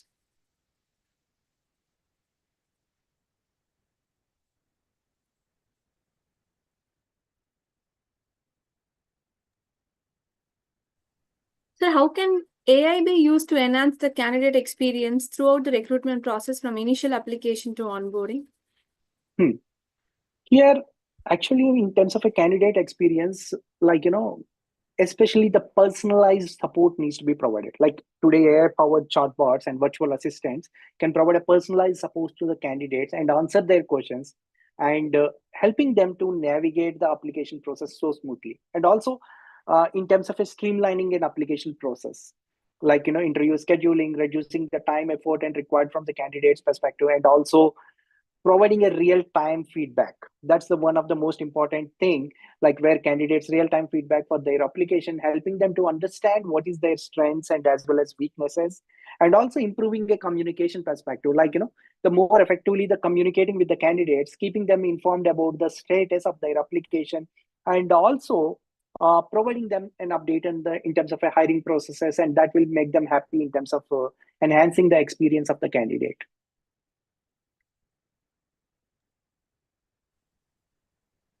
Thank you so much for that. And looking ahead, what are the most promising AI-powered solutions in talent acquisition that you believe will have the greatest impact on the future of work, such as AI-powered interviewing, predictive analytics, and skill-based hiring? Correct. So what you said is AI-powered interviewing is one of the major thing, like that can analyze the candidates' responses to questions, and providing insights, their skill sets, and whether they are going to fit to the role or not, and all these things. It will be helpful. Of course, predictive analytics is one of the things that can analyze the candidate data based on that, like whether he is going to be a successful in that role, or helping companies to make them as a formal, informed hiring decisions, and all these things. It will be helpful. And also, it is a skill-based hiring. That is also one of the things which is going to be coming up on this one: candidate skills, experience, and matching them to the requirements and providing for more like objective kind of a assessment for their fitment of the role. And also today's one of the most important thing which is coming up, and the fact is going forward, is the gig economy is the one what is going to be in the future. Like it is already there in the Swiggy, and all these people are already started. But in terms of the next down the line, next 5-4 years, it is going to be come up as a gig economy, and where the AI tools needs to come up a lot more on that particular force, gig force, to be hiring and then working on the temporary workforce and hiring them and then to make them engagement, and then you have to just temporary based working. That's the one area where it is going to be come up. And also virtual reality assessments, that is also one of the area where candidate experience while providing insight skills about that role, and that will be just going to give them as a immersive experience. Thank you so much, sir. Thank you so much for answering to our questions so wonderfully. So with Thank this, you. we will be moving forward with the next session. The role of AI in modern HR practices by Mr. Karan Singh, co-founder and chief marketing officer, CrezamCreative Tech Private Limited. So Mr. Karan Singh is a dynamic leader and accomplished professional with expertise spanning marketing, sales, and strategic business development. Mr. Karan is a co-founder and chief marketing officer of CrezamCreative Tech Private Limited, a cutting-edge talent intelligence solutions provider supported by leading institutions like IIM Lucknow EIC, Razor Pay Rise, and Draper Startup House. So, under his visionary leadership since November 2022, Crezam has achieved a remarkable growth by delivering impactful and sustainable solutions to clients. Karan also serves as the Director of Sales at Blueching Technologies Private Limited, where he collaborates with some of India's leading expert enterprises to create bespoke solutions that foster long-term value. So, any contributor to the entrepreneurial ecosystem, Karan is a proud member of the Draper Startup House community and has a strong foundation in financial modeling and stock market analysis, which adds depth to his strategic insights. His entrepreneurial mindset, customer-centric approach, and commitment to innovation have earned him recognition as a standout leader. So, please join me in welcoming Mr. Karan Singh to share his expertise and vision with us today. So, over to you, Mr. Karan. Thank you so much for the introduction, Priya, and hello to every other person that is on this call. And thank you so much for Mr. Santosh Ganesh to be giving this opportunity to me as well. And okay, so let me just start off. I'll try to keep it really short. I think one of the most important thing that I've ever learned is that I've heard this one quote, right, from the management guru Peter Drucker. The greatest danger in times of turbulence is not the turbulence, it is to act with yesterday's logic, right? Because he highlights that in order to move forward effectively, one needs to be adaptable, innovative, and willing to rethink current processes, right? And the process today in focus is the hiring, right? Every mishire is a lost opportunity to bring in someone who could have driven innovation or let's say contributed positively to your company culture and probably helped you achieve your business goals. Imagine your innovative ideas that were never actually realized, your market share that was never actually captured, or your growth that was never really achieved because the right people weren't in the right places, right? These are not just hypothetical scenarios, they are actually everyday realities for organizations that haven't updated their talent validation strategies. And often it is in these lost opportunities that, there are the heaviest burdens of every company, right? Where a single game changing idea could have shifted, industries for this particular company. But this missed potential is not just a cost, it is actually a severe liability, right? One of the most recent report I have read, from the Society of Human Resource Management (SHRM), estimates that a cost of a bad hire can be up to 5 times the employee's annual salary. When you factor in recruitment costs, training expenses, lost productivity, and potential damage to the whole team morale, these costs can also range anywhere between the loss of an individual's salary all the way up to the loss of a project or a client, right? I believe that the industry is still evaluating candidates based on historical data rather than future potential, right? We must be, intentional or more intentional with our hiring processes. And that means fundamentally rethinking how we can probably assess talent itself, right? Probably try to imagine a system that relies heavily on subjective gut feelings, personal biases, incomplete information. That's precisely what we're doing when we lean primarily on traditional resumes and unstructured interviews, right? Resumes, for instance, are at best a historical snapshot, right? They are a linear representation or a presentation of experience, but they rarely capture the complexities of a candidate's skills or, their adaptability or, their true potential. I, based on the experience that I have gotten with our most recent clients, for every one resume that contains information that is relevant to a recruiter, there are 20 other resumes that are completely irrelevant, right? Now, think about the interviews themselves. While they are considered a very critical component of the validation process, traditional interviews can often, are often unstructured by nature, relying heavily on the interviewer's interpretation of the candidate's answers and personal connection with the candidate, right? So I believe that this leads to inconsistencies in how candidates are assessed in general, right? The same questions can be interpreted differently across various interviewers and can often be influenced by unconscious biases, right? For some people, it might be about the caste, about the color, about the creed, about the gender, or it can be as simple as, their perception of the right or wrong answer as well, right? Now, if you look at a creative recruitment in general, creativity is completely subjective, right? So here, the game of perception itself sets in. And for you to understand, okay, whether this is the right answer or this might have been the right answer, now that completely depends on biases, right? Now, one thing is there are things like confirmation biases as well, right? These cognitive biases are deeply ingrained in our human nature and are difficult to eliminate through training processes. No matter, even if you try to train them even for a month, a year, there are some deep rooted cognitive biases that people always tend to, and those are their first decision making statements, right? The use of an unstructured interview is therefore allows these biases to remain present during even the hiring process itself, right? According to the research published in the Harvard Business Review, 60% of the companies admit that interviews are the least helpful methods for predicting success of a hire, further highlighting the inherent flaws in the traditional methods of current talent validation. These ingrained flaws in the traditional hiring process are often overlooked and seen as normal practice, yet they are detrimental to a business's ability to grow and innovate, right? The move of, or let's say the move towards AI in talent validation isn't like a fleeting trend as such, but it's more of an evolutionary leap, right? The question we are no longer asking is if AI will transform the talent acquisition landscape, but when and how we are going to embrace this powerful change, right? The future of talent validation is undeniably AI powered, right? There's no other statement attached to it, right? And it is not a question of choice, but rather a question of when and how fast the adaptation could be, right? And AI by far is what, as far as what I've seen, is actually a solution and not a replacement, right? For many, the mention of AI actually triggers images of job automation, of human obsolete, sorry, of human efforts actually being obsolete. And but I believe that, however, the role of AI in talent management should not be viewed as a threat, but rather as a powerful tool, right? An essential collaborator for HR professionals, right? We are a tool that is supposed to be assisting the existing needs of HR, right?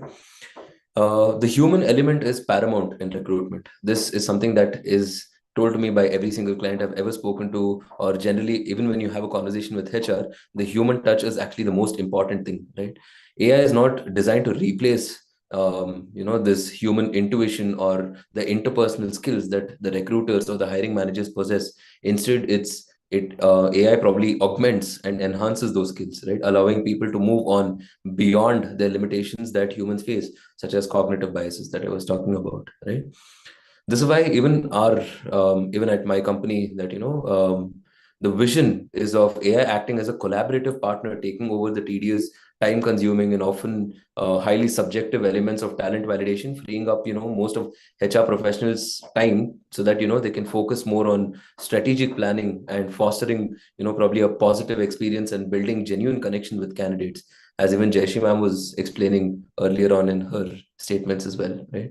So it's always about building those genuine connections with the candidates. That's when they feel like, at my company, there's a very important saying that we follow. It's not just the company that recruits the candidates, it's also the candidate that's choosing the right company. That's when you achieve that cultural balance between the candidate and the companies as well, right? Now imagine HR professionals being able to dedicate more time to strategic thinking and to the crucial or the critical work of onboarding, mentorship, employee development, all because they have a powerful AI ally handling their complex and data intensive work of candidate assessment, right?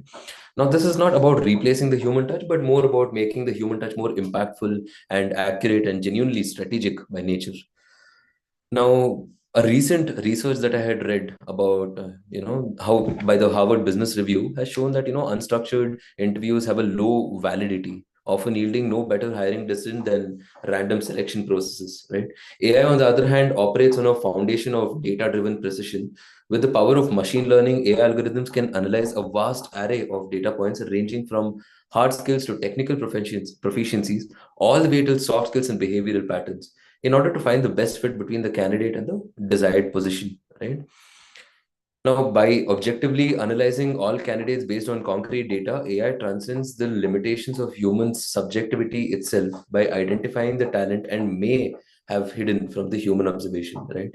Now, one thing that I personally believe that is, even today, some of the best HR recruiters or interviewing itself by the term itself is not a profession as such, right? Nobody is designed to take an, or there's no position designed to take an interview specifically, right? So subject matter experts, HR, hiring managers, and talent leads, a lot of other people come in this very crucial process, right? But even if you get the best HR interviewer on board, they are also human in nature, right? So they have the capability of taking at most 10 to 12 excellent interviews in a single day. But AI, especially at my platform as well, we could be handling more than 12,000 interviews in a single day, right? So it is more about consistent accuracy and making sure that you're right every single time. And evaluation is that crucial while you're looking to hire for a particular company, right?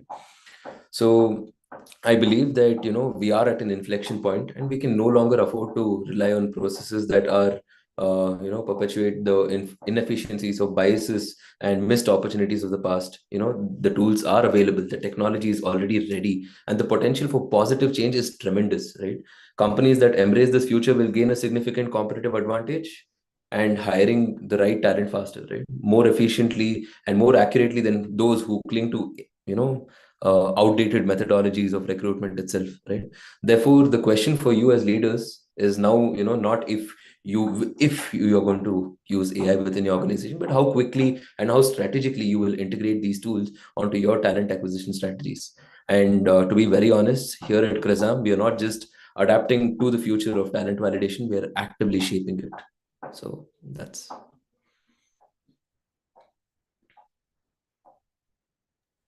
So thank you so much for sharing the insights on the role of AI in modern HR practices. It was quite provoking. And now we would like to hear from audience. If you have any questions to Mr. Karan, please type them into the chat box.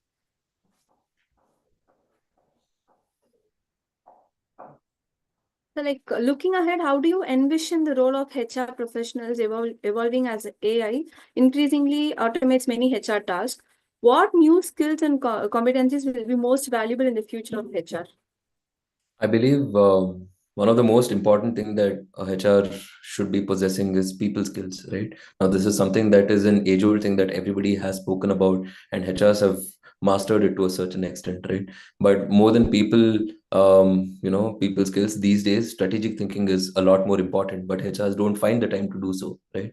So, as I covered in whatever I was talking about as well, it is very important that you find yourself strategic allies who can help you out in this process, but at the same time are not, are cost effective as well, right? And I believe that right now AI is helping shape these timelines and these methods and progress more in terms of taking a data-driven insights and helping out in tedious processes and all of these things. I believe AI is a strategic partner for you in all of these things, right? So using AI is actually going to help you be more efficient, right? Actually, we have another saying within a company, where people always say that, AI is here to replace jobs, right? So we say if AI is here to replace jobs, why not use AI to land better jobs, right?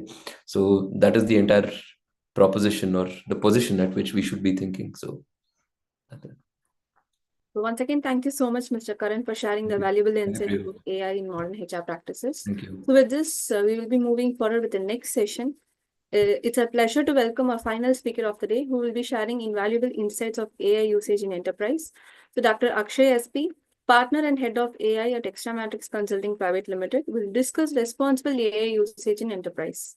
So Dr. Akshay SP, a visionary leader at the intersection of artificial intelligence, technology, and governance.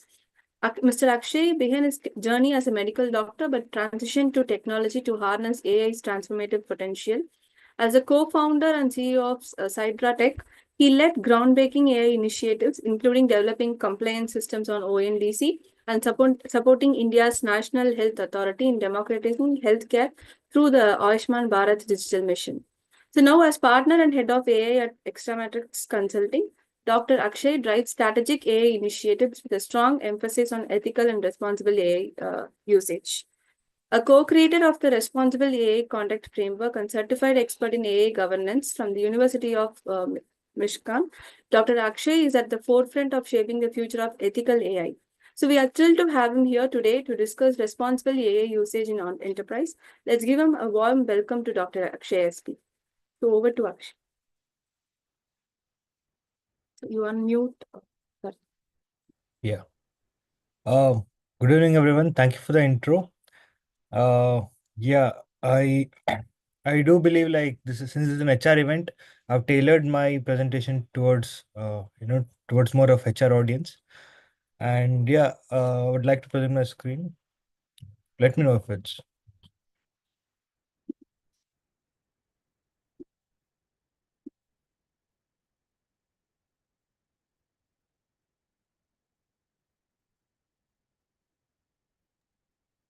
Yeah, yes, it's visible. visible. Yeah.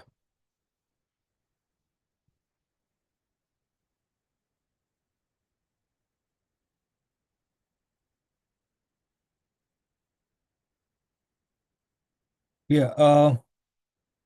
Good evening, everyone. So today I'll be talking more about the responsible AI usage in enterprise. This might not seem that important today, but going forward, as AI gets more and more adopted in enterprise, this will become paramount, I believe. So, firstly, as you all know, since large language models took over, the AI scene completely shifted from being just niche to being integrated with our workflows.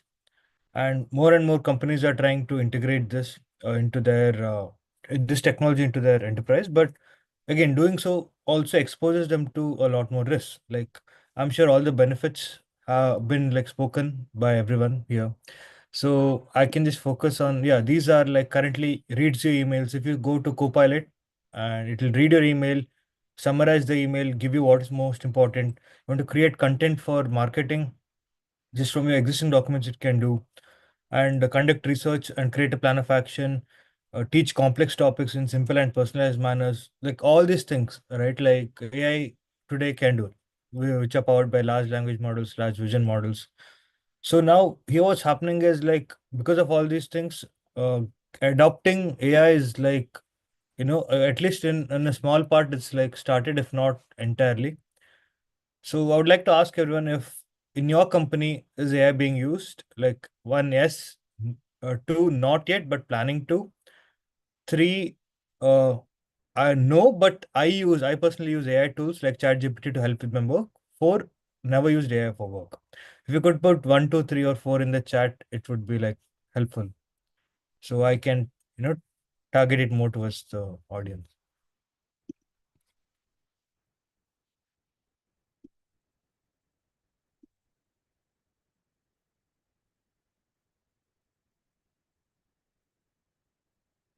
Chat, let's see.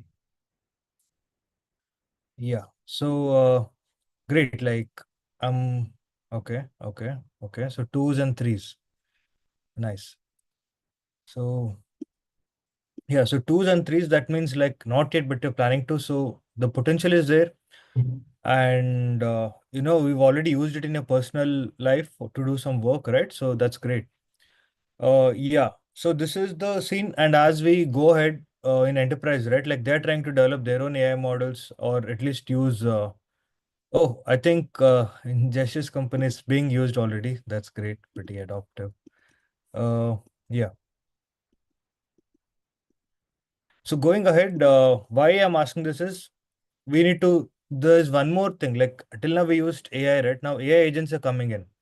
If you just notice like the trend, that is like these AI agents are not just like a tool, but also they're like employees who will work with human beings, because you're not asking a question anymore.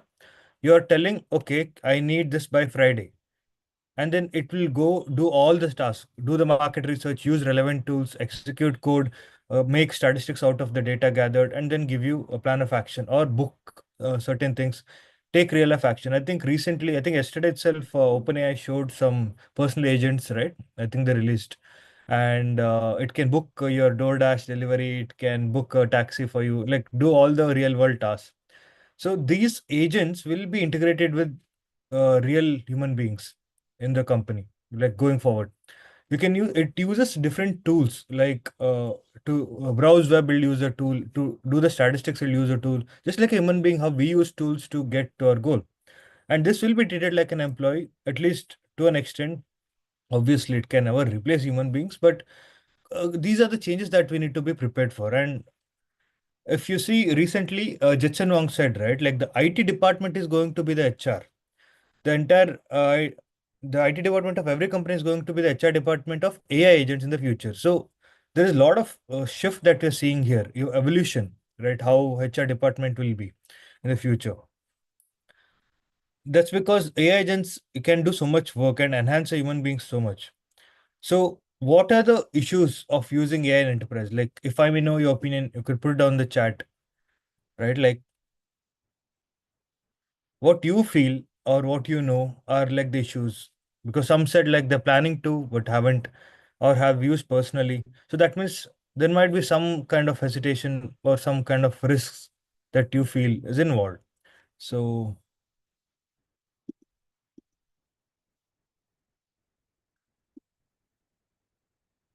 yeah, okay, no issues. All right. Great. Again, it depends on company to company. For some company, there might be actually no risk almost, but some other companies, there might be a lot of risk, right? So, for example, since I'm traditionally from health background, like it, it is like in healthcare and stuff, taking responsibility. I'll get through it. Like just, is anyone else typing, or should I go ahead? All right, I'll go ahead. I'll read it up if it's there. Okay, so let's see. So these are the few risks, right? Like before I show this, I'll show you a survey so that it's more clear what the top leaders are worried about. So the top leaders are executives are worried about. This is a survey done by Slack, which is I think currently owned by Salesforce. Data security was their biggest concern. 44% of them worried about, will our data be compromised? Will our privacy be compromised? Right? I'm not telling this is compromised. I'm just saying what, according to the survey, what their worry was with the worry was with using AI in the workplace. Second is AI reliability and accuracy, right? Like how reliable it is, or is it accurate enough? Because people have heard about hallucinations and AI going, making really big mistakes and stuff. Third is lack of expertise and skill gap among staff. Like, will they adapt fast? Like, can they use it? To be honest, I feel just typing a question and getting what you want is much easier than learning how to navigate a software. But still, this was a valid concern. And of course, ethical and compliance issues. Then comes customer trust and will they accept? Because one client, what happened, they didn't want to answer an AI call, even though AI could perfectly take their call, understand their call, and reply back in AI voice. They wanted a human being, right? So that is one more thing.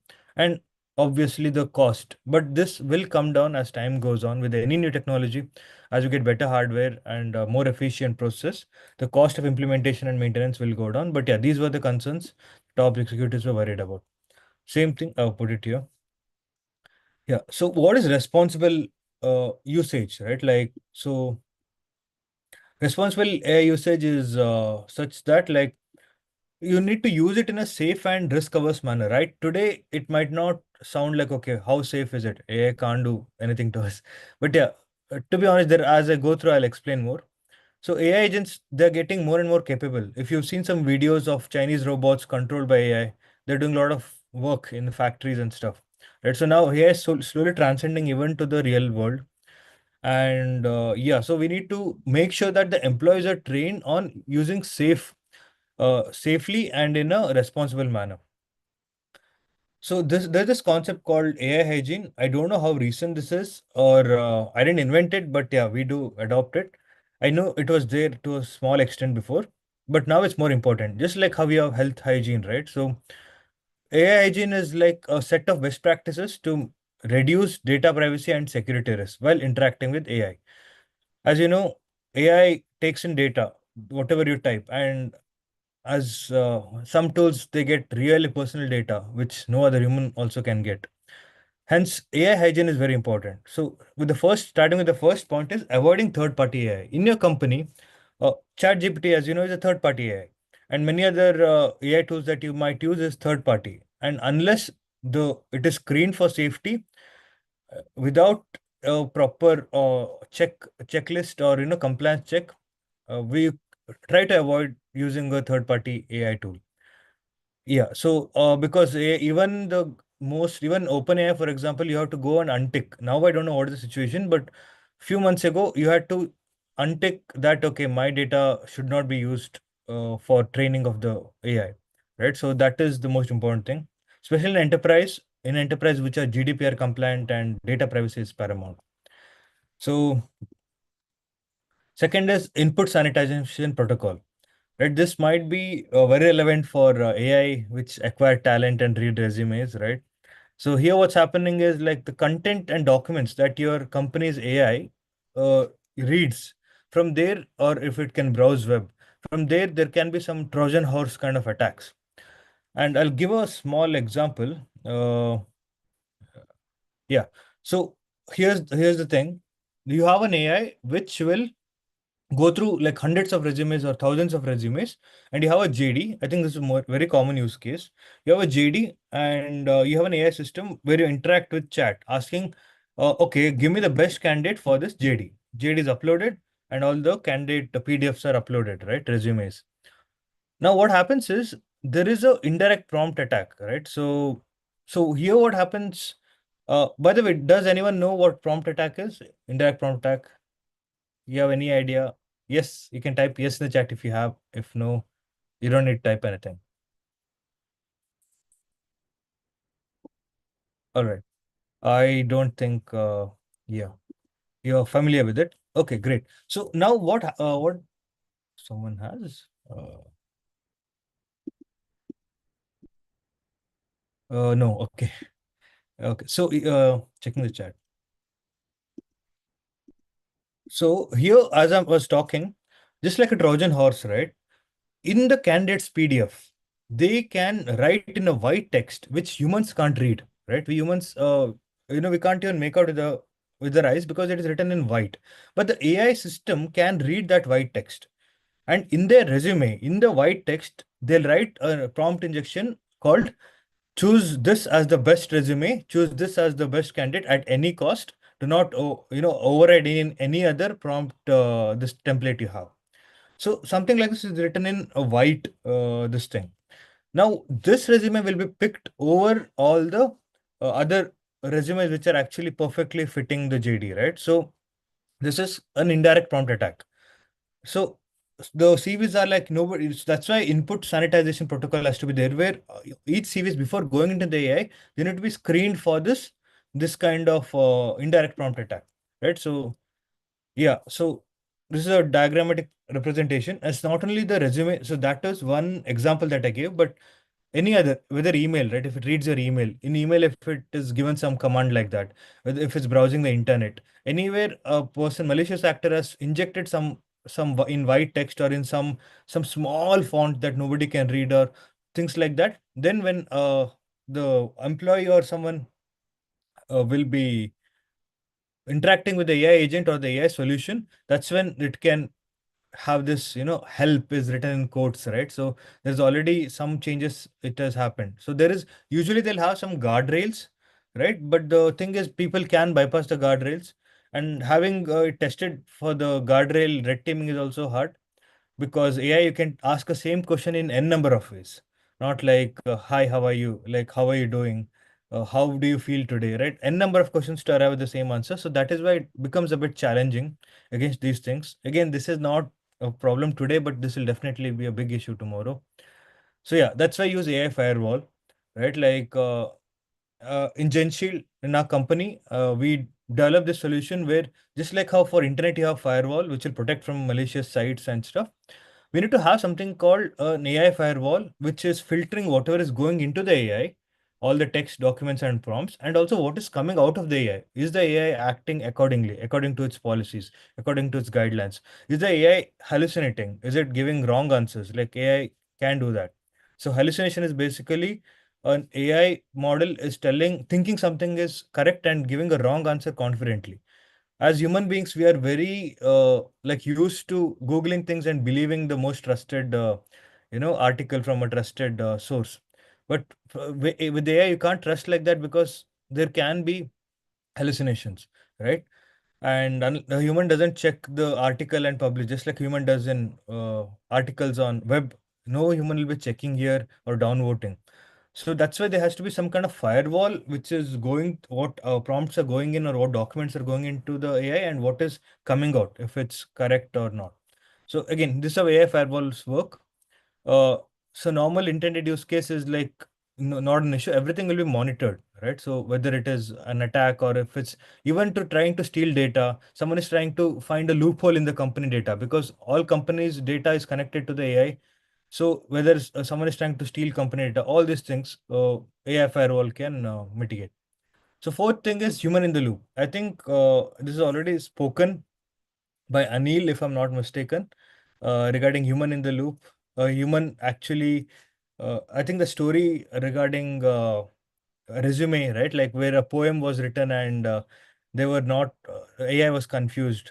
So that's why we need to have human in the loop for critical functions. We can't completely depend on AI, right? Like for entire function. So wherever there's critical decisions to be made, we need to have an human in the loop. Yeah. So documenting AI deviations. So what happens is whether it's a prompt attack or AI itself, some issues happen. The AI is, especially the large language model AIs, are black box in nature. You can't exactly trace why it took that decision, right? So we need to document whenever the AI deviates. These are one of the pitfalls of using Gen AI. And yeah, whenever the employees should be trained to identify the deviations, trained with the policies of the AI, and also document whenever there is deviation, because it'll help a lot in training the AI to be better and adhering to user AI usage guidelines. And with every AI model, there's something called model card. Okay, so this model card tells how that AI is, how much, what is the accuracy, what is the latency, things like that. Using this in a company, there'll be a user guidelines. If it's not there, definitely the management has to be asked to provide. So if an employee is using an AI agent or AI solution every day or frequently, they need to adhere to this usage guidelines, AI usage guidelines, which will be based on the model card. And so we know, okay, I can expect some inaccuracies. I can expect some issues when answering about this topic. So they can record whenever it happens. And yeah, so these are the few AI hygiene this thing that we've taken. Going next, like ethical usage of AI. Like this is very broad and same time a bit confusing. So I would like to know what comes first to your mind when you hear ethical usage of AI. If you could just type it in the chat, that would be wonderful.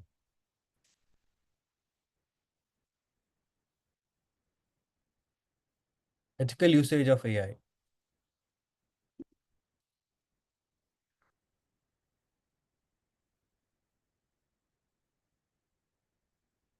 Like what comes first to your mind when you hear that?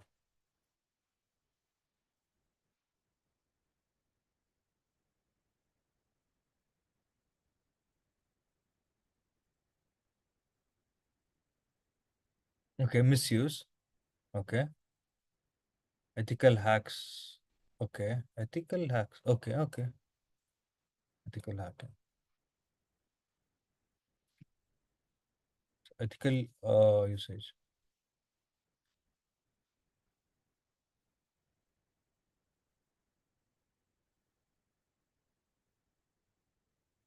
Yeah, any more? Yeah, transparency. Okay. Yeah. Makes sense. So yeah, there is no clear definition, but it is very broad and it has a lot. I think there's one more answer that is everything as intended. Oh yeah, that's a better way. Yeah. So ethical use of AI in organization. So that all the answers are correct. Okay. And but in an organization, when we go, we refer more to the responsible design, development, deployment, and oversight.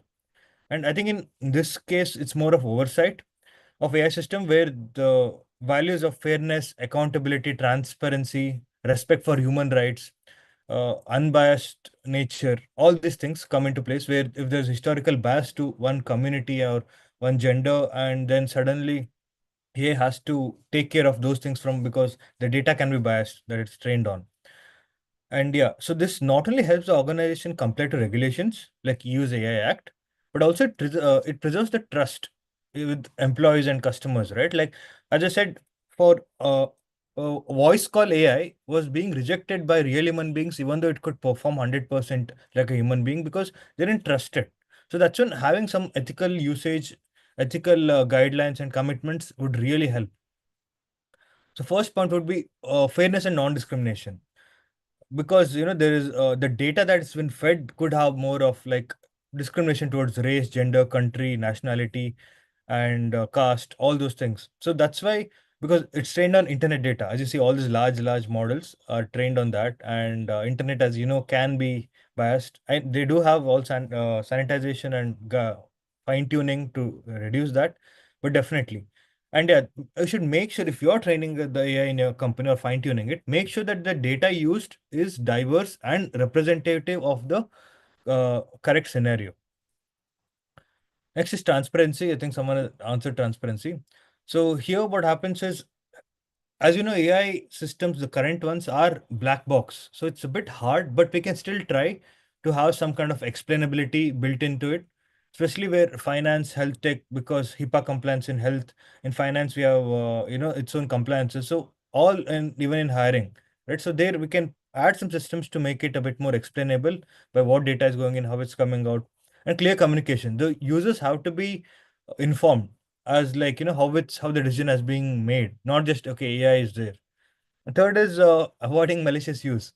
As you know, because it's connected to company data, an employee can use it to find loopholes, right? How can I embezzle this? Of course, nobody will ask it directly. There are like long list of prompt attack. Slowly they do it to be undetected by the AI, and finally the AI will give the answer. So that's why this has to be avoided. And if the employee is told that we have an AI firewall, we will detect and all that, then of course people will not try to like do such malicious things or harmful code generation. The entire code is accessed by the AI because from what I saw in enterprises for code generation, AI is being used like rigorously. Google's 25% of the code for the new products are written by AI, right? So that means you can also use it to build have some malicious code. So the employees have to be told, like, educated about these things and why, and we will have some monitoring system. So please don't do this. And human oversight, already said, human in the work loop. And workforce impact, if you see, it's just that AI shouldn't be brought in to replace people. I think one company I read, they got an AI related tool and they fired all the customer care this. They did undergo some issues after that. But the point being, like, AI can enhance the productivity, right? Like if one person could do 5 tasks in a day, with AI, maybe that person can do 50 tasks in a day. So this can happen, not just like replacing the person, especially in human in the loop. As I said, a reviewer to make sure that whatever AI is outputting is actually correct, or it's not deviating the guidelines and policies.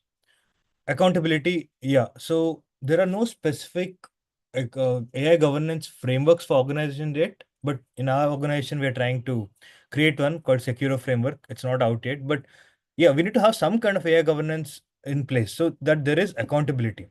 And for accountability, you need to have auditability. So you need to have some audit traces, logs, and documents, just so that when the audit happens, there is like actually some audit trace and documents to do a effective audit. And yeah, privacy and data protection, because AI is collecting customers' data, the AI is collecting employee data. So there has to be policies regarding that, of how the data is being handled, that only minimal data is collected.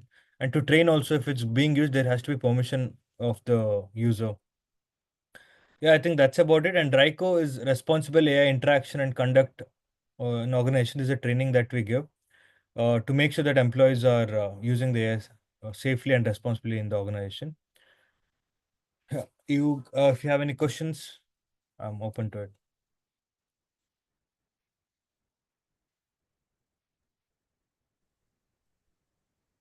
Thank you so much for sharing the usage of AI in enterprise with us. We are moving on to the question and Yeah. answer session. So is there any questions? Please.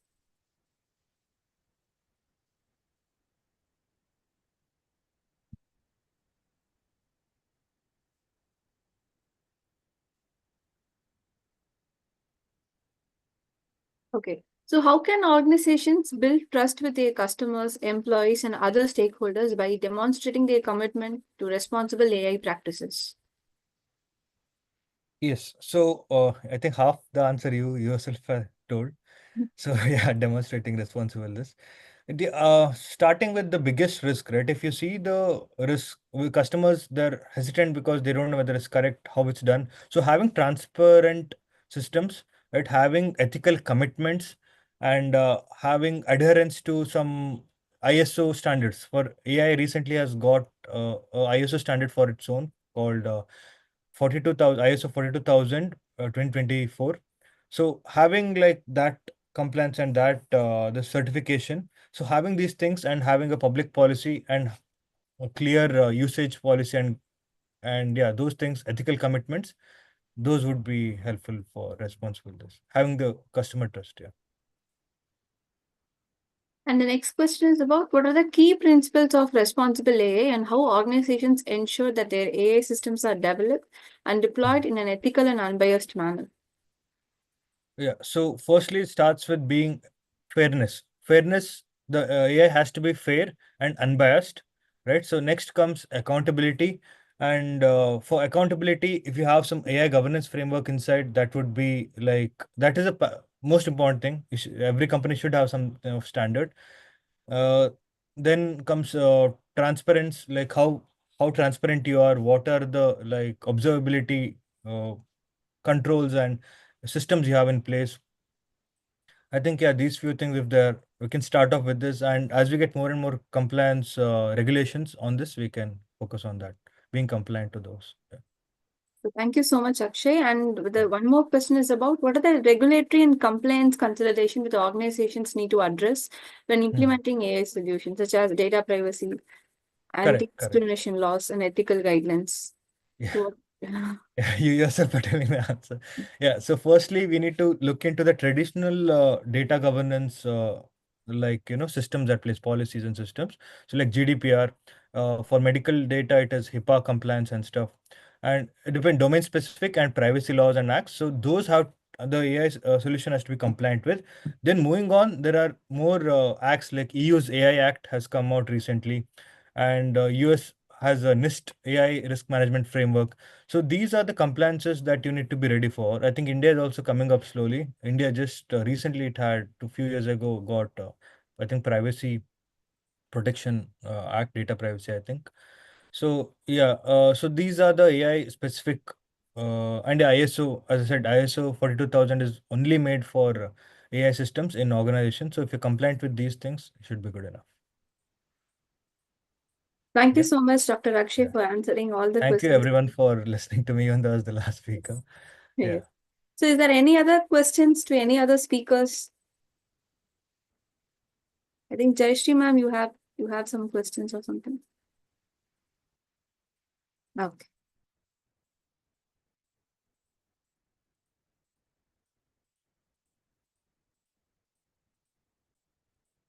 So once again, thank you so much for all the incredible speakers. What an inspiring day it's been. We have explored a wide range of ideas from using AI responsibly in enterprise to revolutionizing talent validation and unlocking employee engagement in the digital era.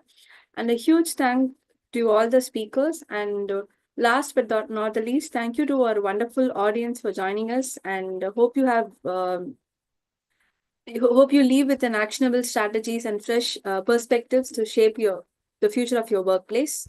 So be sure to connect with us and with our speakers on social media platforms and websites to continue the conversation.